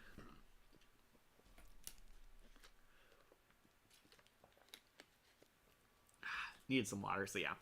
Yeah, the Illuminati completely wasted potential, and yeah, see all these characters you like just die. And to rub salt in the wounds, John Krasinski is not coming back as Reed Richards because now he's Pedro Pascal. Yeah, thanks. You have the fan casting and you kill him off in an anticlimactic fashion. Yeah, thank you, Marvel. So yeah, the Illuminati all die except for Mondo, who gets thrown into a hole and being used for a sequel that'll probably never happen because they failed Doctor Strange. Doctor Strange realizes he has to go to this weird center verse to fight Scarlet Witch. He has to team up with another Doctor Strange. However, we find out in a twist that he meets this second Doctor Strange who achieved ultimate power. Surprise, this is the evil Doctor Strange from What If. And as somebody who never watched What If, I have no idea what the hell this guy is talking about or why he's evil. Yeah, this is a part of the big climax. Doctor Strange meets evil Doctor Strange from What If. He achieved ultimate power because he went crazy and killed everyone and stole a whole bunch of other Doctor Strange's powers to make himself the ultimate sorcerer. Yeah, the evil Doctor Strange from What If fighting Doctor Strange from the Prime Universe is in this. They have an epic fight. Scarlet Witch basically needs him and America Chavez. I remember his name is Supreme Strange. Okay, that is him. Like evil Doctor Strange and Doctor Strange fight musical notes, like Black Clover style. Yeah, basically, evil Doctor Strange, he is, Supreme Strange. Okay, yeah. Basically, they fight him. This is evil Doctor Strange, and he's kind of a creepy incel because he never got over his girlfriend leaving him, so he tried to murder all the other Doctor Stranges to get Regina George back into his heart, basically. It is kind of cringy and completely out of nowhere. Anyways, Wanda shows up. She tosses Wong off a cliff, which he somehow survives. And she finally gets America Chavez and uses the portal to open up, but she finds out these boys don't want her. They're terrified of her, which makes Scarlet Witch finally realize that she's a monster. And I'm like, no friggin' duh. It's like, you tried to kill their real mother to replace her. Yeah, the boys, she knocks the Wanda of this dimension aside, and the boys are scared because she attacked their mommy, even though she's their mommy, and she wants to love them. And yeah, Scarlet Witch realizes she's evil as hell, and it ends with her closing all the multiverse portals and dying. I hope she stays dead, but knowing the MCU, she'll probably be back. Yeah, Scarlet Witch dies in a heroic sacrifice. They'll never know what you gave up for them. Yeah, bullshit. She was evil as hell. Scarlet Witch dies getting crushed under rocks, closing the multiverse portals, and Supreme Strange gets killed by Doctor Strange, where these weird deadite ghosts take his soul or something. Yeah, it is very weird.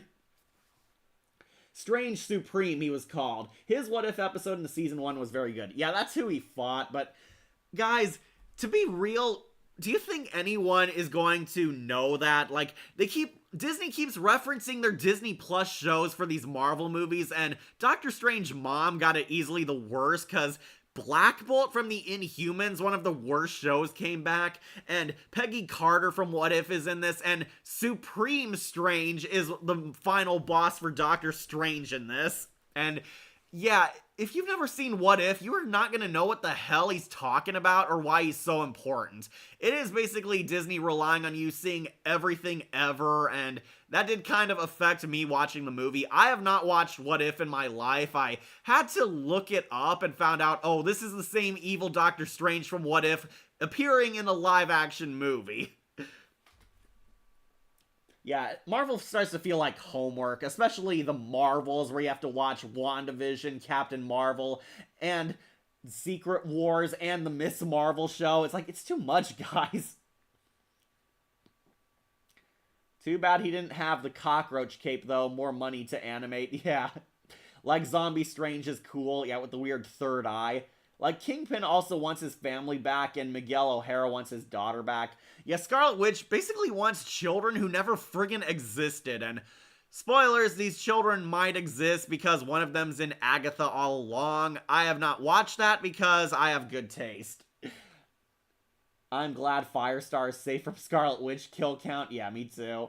Doctor Strange is ironically much better in the movies of other heroes. Yeah, because in his own movies, he's kind of useless and is basically a douche in the first one. And here, he's a pathetic loser that has to get his spine back. So, basically, it's kind of a bittersweet ending. The multiverse is saved for now. They're setting up and alluding to Kang on the horizon, which is not going to come anymore because Jonathan Majors screwed up his life.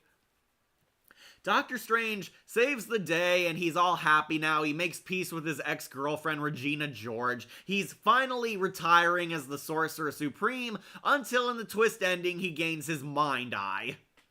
Yeah, out of nowhere he gets the Supreme Strange's Mind Eye, and he's like freaking out, and it's teasing a third movie. And we get a post-credit scene where Charlize Theron shows up. She's Doctor Strange's love interest in one of the comics. I can't remember what's her name. If you know in the comments, please tell me. But yeah, Charlize Theron shows up as this sexy witch who promises to help Doctor Strange regain his powers and master his Mind Eye, basically. And yeah, they're gonna get a third Doctor Strange movie, which is nowhere near on the horizon because they have a whole bunch of other 20 movies planned. Yeah, Zombie Strange was definitely cool. Yeah, that's Clea. Okay, I hope they get Clea. Yeah, Clea, she shows up in the post-credit scene. Yeah, Charlize Theron is like Clea, and she recruits Doctor Strange for a third sequel, which is not on the horizon because they're doing Fantastic Four and Thunderbolts right now. Yeah, this movie sucks. It is a total mess, tonally confused. Sam Raimi did not do a good job patching this together, and I mostly blame Disney for that because Disney has been a mess with Marvel lately, and Doctor Strange Mom is one of the most forgettable entries. I'm sure people like some moments. Seeing the multiverse Marvel characters coming in this was definitely a highlight, but then when they killed them all off, it felt very worthless. Yeah, Bruce Campbell made a cameo. He's in a joke post-credit scene too, where his hand finally stops beating him to death, and he says, "It's over, it's finally over." Bruce Campbell, you are the best, but you cannot save this crap. Doctor Strange Multiverse of Madness might honestly be the worst Sam Raimi movie I've ever seen, and it is definitely one of the worst Marvel movies ever. This movie is very messy, convoluted, full of a lot of continuity. You have to watch the Disney Plus shows, specifically WandaVision and What If, and some of the other Marvel stuff is referenced, and they're trying to build up the multiverse because Kang was supposed to be the villain, but that ain't happening now, bro. So yeah, Multiverse of Madness, it has swallowed this. It is bad. Again, he really should have directed No Way Home. Seriously, WTF, Sam. I think Disney thought he would save Doctor Strange because it felt more like up his alley. Can you make a movie of Marvel or DC? Explain how will that be, please? Marvel or DC movies? I thought about doing the animated DC movies, but we'll have to see how that plays out. Okay, so I need more water, but let's get excited for the finale, Crawl. BRB, this will take a quick sec.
Alright, I'm back.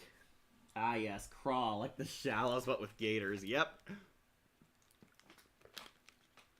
So, after the mess of Doctor Strange 2, let's end on a high note with Crawl. For those of you who don't know, no, Sam Raimi did not direct this. He produced it, and I believe he worked on the writing. This was actually directed by the guy who made the Hills Have Eyes remake. This is a good old-fashioned horror movie. It is a creature feature. If you don't know, Crawl is about this professional swimmer girl. She's like a swimmer athlete. She returns home during a storm and a flood to try and save her distant father. She and her dad got into an argument. She's trying to reunite with him. However, the flood has caused a bunch of alligators to rise out of the swamplands and invade the flooded suburbs. It is taking place in Florida, and basically every crocodile in Florida is taking over the city, killing people. Crocodiles are swimming out into the open, and basically they're taking over this girl's childhood home. They live by a river, so of course crocodiles are nearby, and basically a whole bunch of alligators, CGI and animatronic, are swarming this house as the girl and her dad reconnect and survive together. Oh, well, that actually sounds like a fun premise. Yeah, it is. It is very fun. So this is Lake Placid, but with Sam Raimi version of it, I guess. Haven't watched Crawl yet. I highly recommend Crawl, so much that it's going into groovy. Yeah, this movie, definitely fun. Not one of Sam Raimi's S-tier masterpieces. The worst things I have to say about it are, there's some plot armor here and there, like they get bitten by crocodiles and somehow don't die from them, and some of the CGI gators have not held up well. Some. There are a lot of good ones, mostly the animatronic crocodiles look good, but a lot of the CGI where the crocodiles are chasing them and following them, a bit dodgy here and there.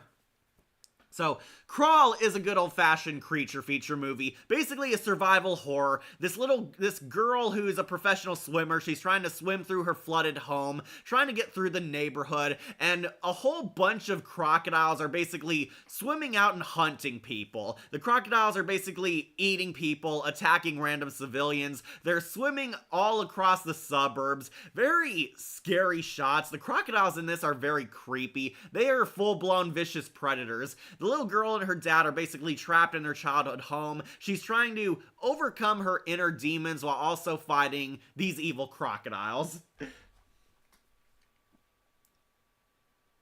Yeah, like the Shallows, but with gators. That kind of is it. A lot of gator action in this one. Like Lake Placid. I love Lake Placid, and I love Lake Placid 3, mostly because of Casey Barnfield. Lake Placid 2, though, that one sucked. Like, I wish this was a Killer Croc movie. It is a Killer... Oh, you mean like Killer Croc the Batman villain, yeah. Oh, well, that actually sounds like a fun premise. It definitely is Shadowlink. I highly recommend Crawl. It is an underrated horror movie. Now, it is not a perfect 10 out of 10. There are some questionable moments, namely the plot armor. I swear to you, these crocodiles sometimes bite these people, bite them on the hands and legs, and the girl has like her whole arm held in like a crocodile's mouth, and she is able to keep her limb. If you know crocodiles, their jaws are so powerful that they can snap bones in half, so there's no way in hell that half these people getting bitten would still have their arms and legs after a crocodile bit them whole. It is kind of BS plot armor, but hey, the movie is definitely fun and makes up for it. Highly recommend the animated motion comic opening compared to the opening in the final product. It's savage as hell. I live in Florida and never see crocodiles coming with hurricanes and floods. This is like set during a fictional superstorm. There's like a hurricane and a flood, and apparently the crocodiles can survive in all the rainwater downpouring. People are like evacuating because of the storm. However, in the storm, there's like a whole bunch of crocodiles. They're all wandering the city. They kill like a whole bunch of looters trying to rob a 7-Eleven because it's like literally flooded. The water like comes up to your waist, basically. You're standing up in like 5 feet of water, that kind of stuff. The crocodiles are like lurking in. A lot of creepy shots, a lot of kills too. Sam Raimi's blood and gore is definitely all over this because the crocodiles get savage, sick kills. Bring Batman and his crocodile repellents. Also, finish Yu Yu Hakusho before the Netflix remove it. Okay, good. Also, House of Anubis, which is a Nick British Scooby-Doo clone. Yeah, I've heard of that. My friend Emily wants me to review that, but I have not watched that since it used to be on Nick.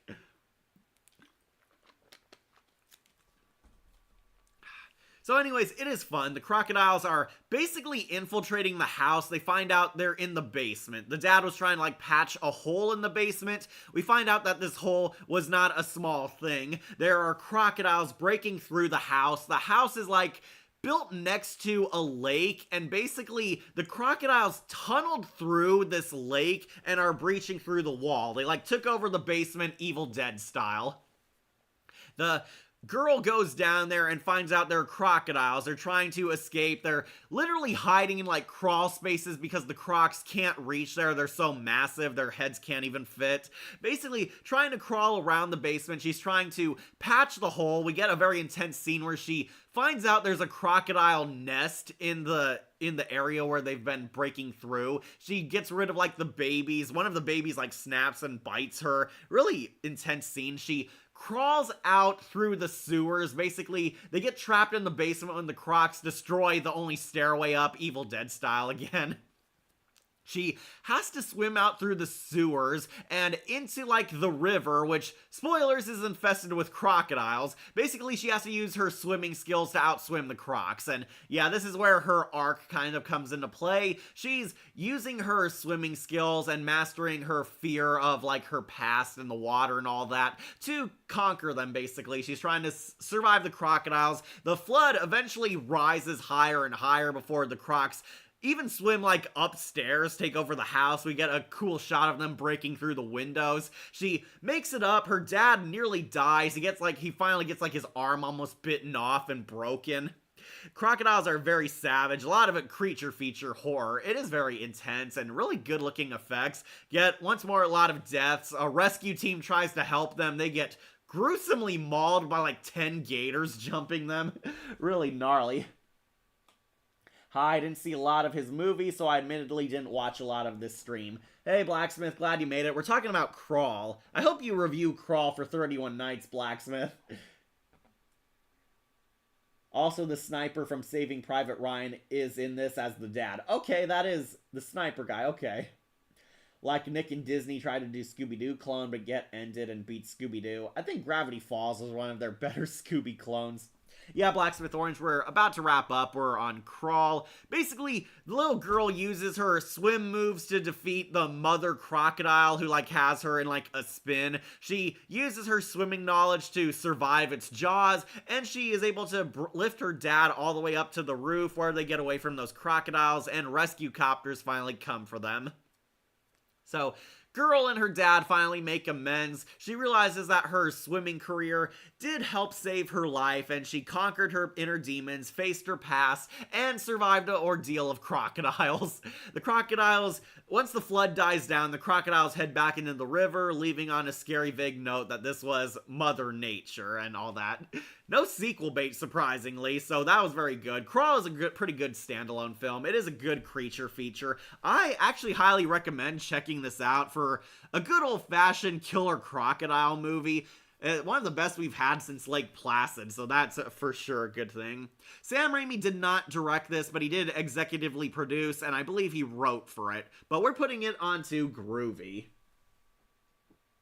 Still need to see Blade and Soylent Green as well. Okay, Blacksmith. I thought Soylent Green was free on YouTube. It used to be.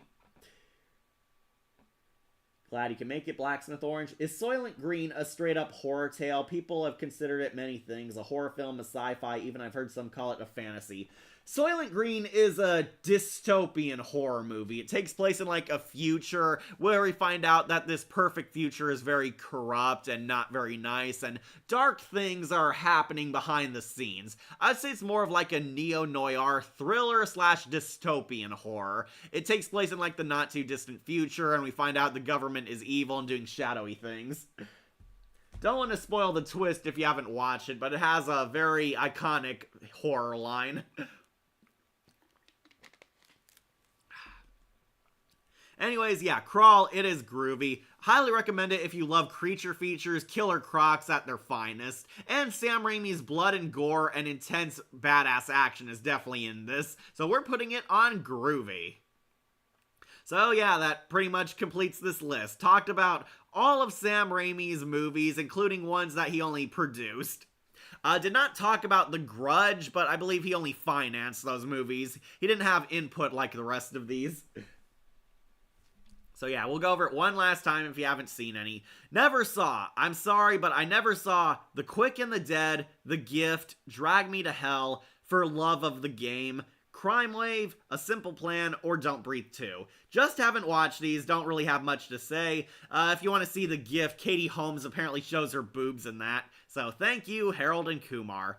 But the worst Sam Raimi movie ever is Doctor Strange, Multiverse of Madness. This one is bad, and I mostly blame Disney for that, because Disney definitely had a lot of input on this movie. The multiverse is a stupid idea. It wore out its welcome. Doctor Strange is cucked in his own movie. I do not feel anything for Scarlet Witch. She is evil now, and this did not do a very good job trying to get people invested in the multiverse as much as No Way Home did. Sam Raimi should have directed a Spider-Man movie.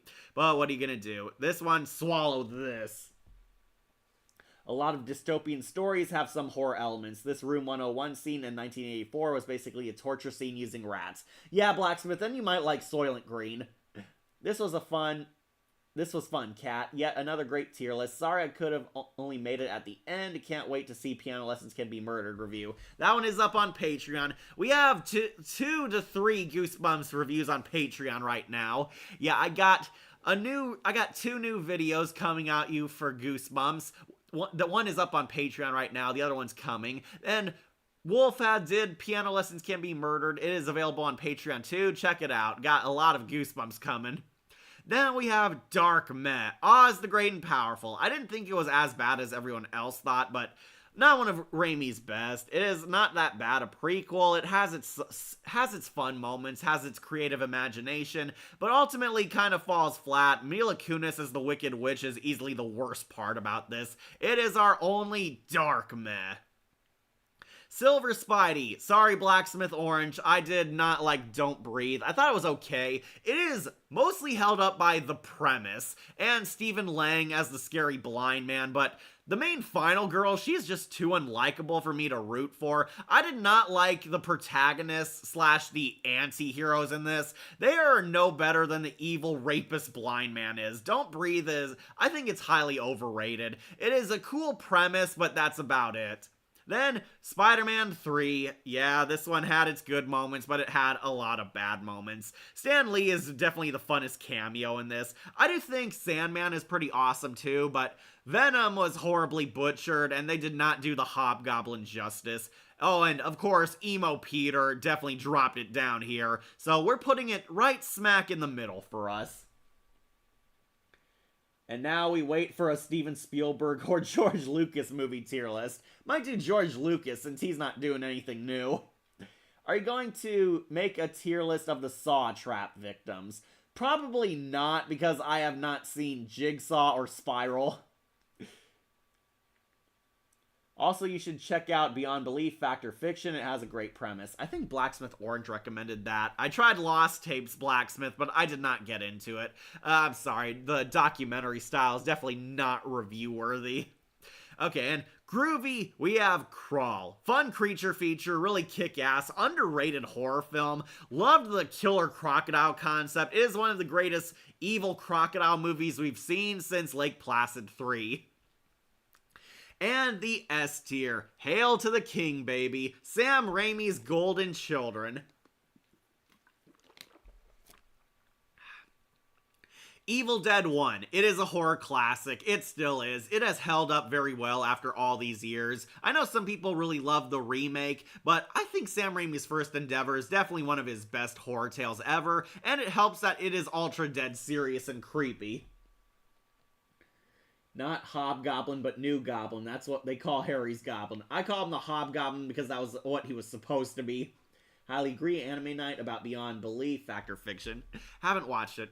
So Spider-Man 1, classic superhero movie. It is definitely S tier. It has held up very well. Tobey Maguire is one of the greatest Spider-Man ever. And William Dafoe's Green Goblin absolutely made this movie for me.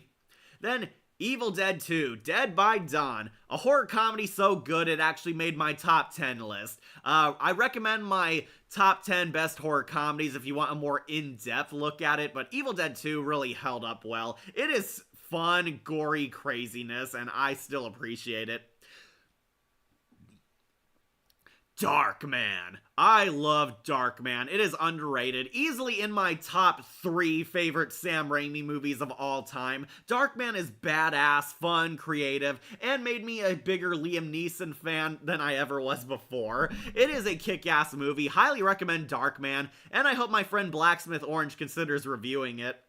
Spider-Man 2, one of the greatest superhero sequels of all time, even after all these years later. Dr. Octopus is iconic. It has some of the funniest moments and best drama of Spider-Man. It is a pure fun, kick-ass sequel, which elevated everything great about the first movie.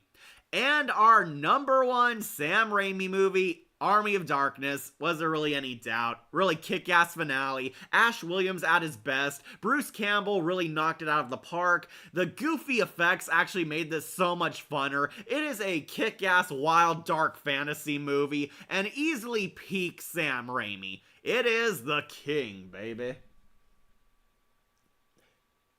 Any on thoughts of the Final Destination? I did do a tier list for the Final Destination movies with my brother Wolf. I love them all except for 4. Highly agree. Okay, read that. Doc Ock is a modern Frankenstein monster vibes. Really tearjerker to see him come back in No Way Home. Yeah, very glad to see William Dafoe and Alfred Molina and even Thomas Hayden Church. All the best villains came back in No Way Home and actually got sweet redemption arcs. We'll see if we do a Marvel or DC tier list in the future, but for now I wanted to do my other favorite horror creator, Sam Raimi. But yeah, that pretty much completes our list. Sorry, it's a bit bigger than usual. Snap a pic. A lot of never saw, but we all remember the Evil Dead and Spidey movies the most.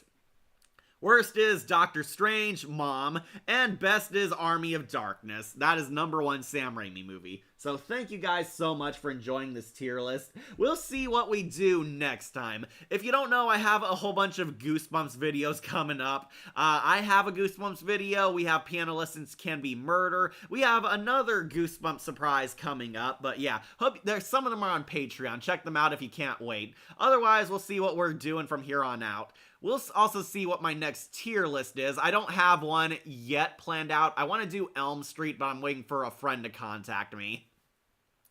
But yeah, sorry, that one's still being stalled. Anyways, we'll see what we do next time. But thank you all for joining our Sam Raimi tier list. It was a whole lot of fun. See you all later. Bye, Shadowlink. Cool to see another stream, even if it was just 5 minutes. Bye-bye, Kitty Cat. Bye, Blacksmith. Top tier deaths in Final Destination. Maybe, James, maybe. So, this completes our Sam Raimi list. Sam Raimi, awesome director. I can't wait to see what he has in the future. But, yep, these are definitely his top masterpieces, and he had a lot more good than bad. Anyways, thank you all for watching. Remember to like, comment, share, and subscribe, or just tune in for more videos posted here on Wolf Entertainment. I'm your host, Catastrophe, and I wish you all a groovy time.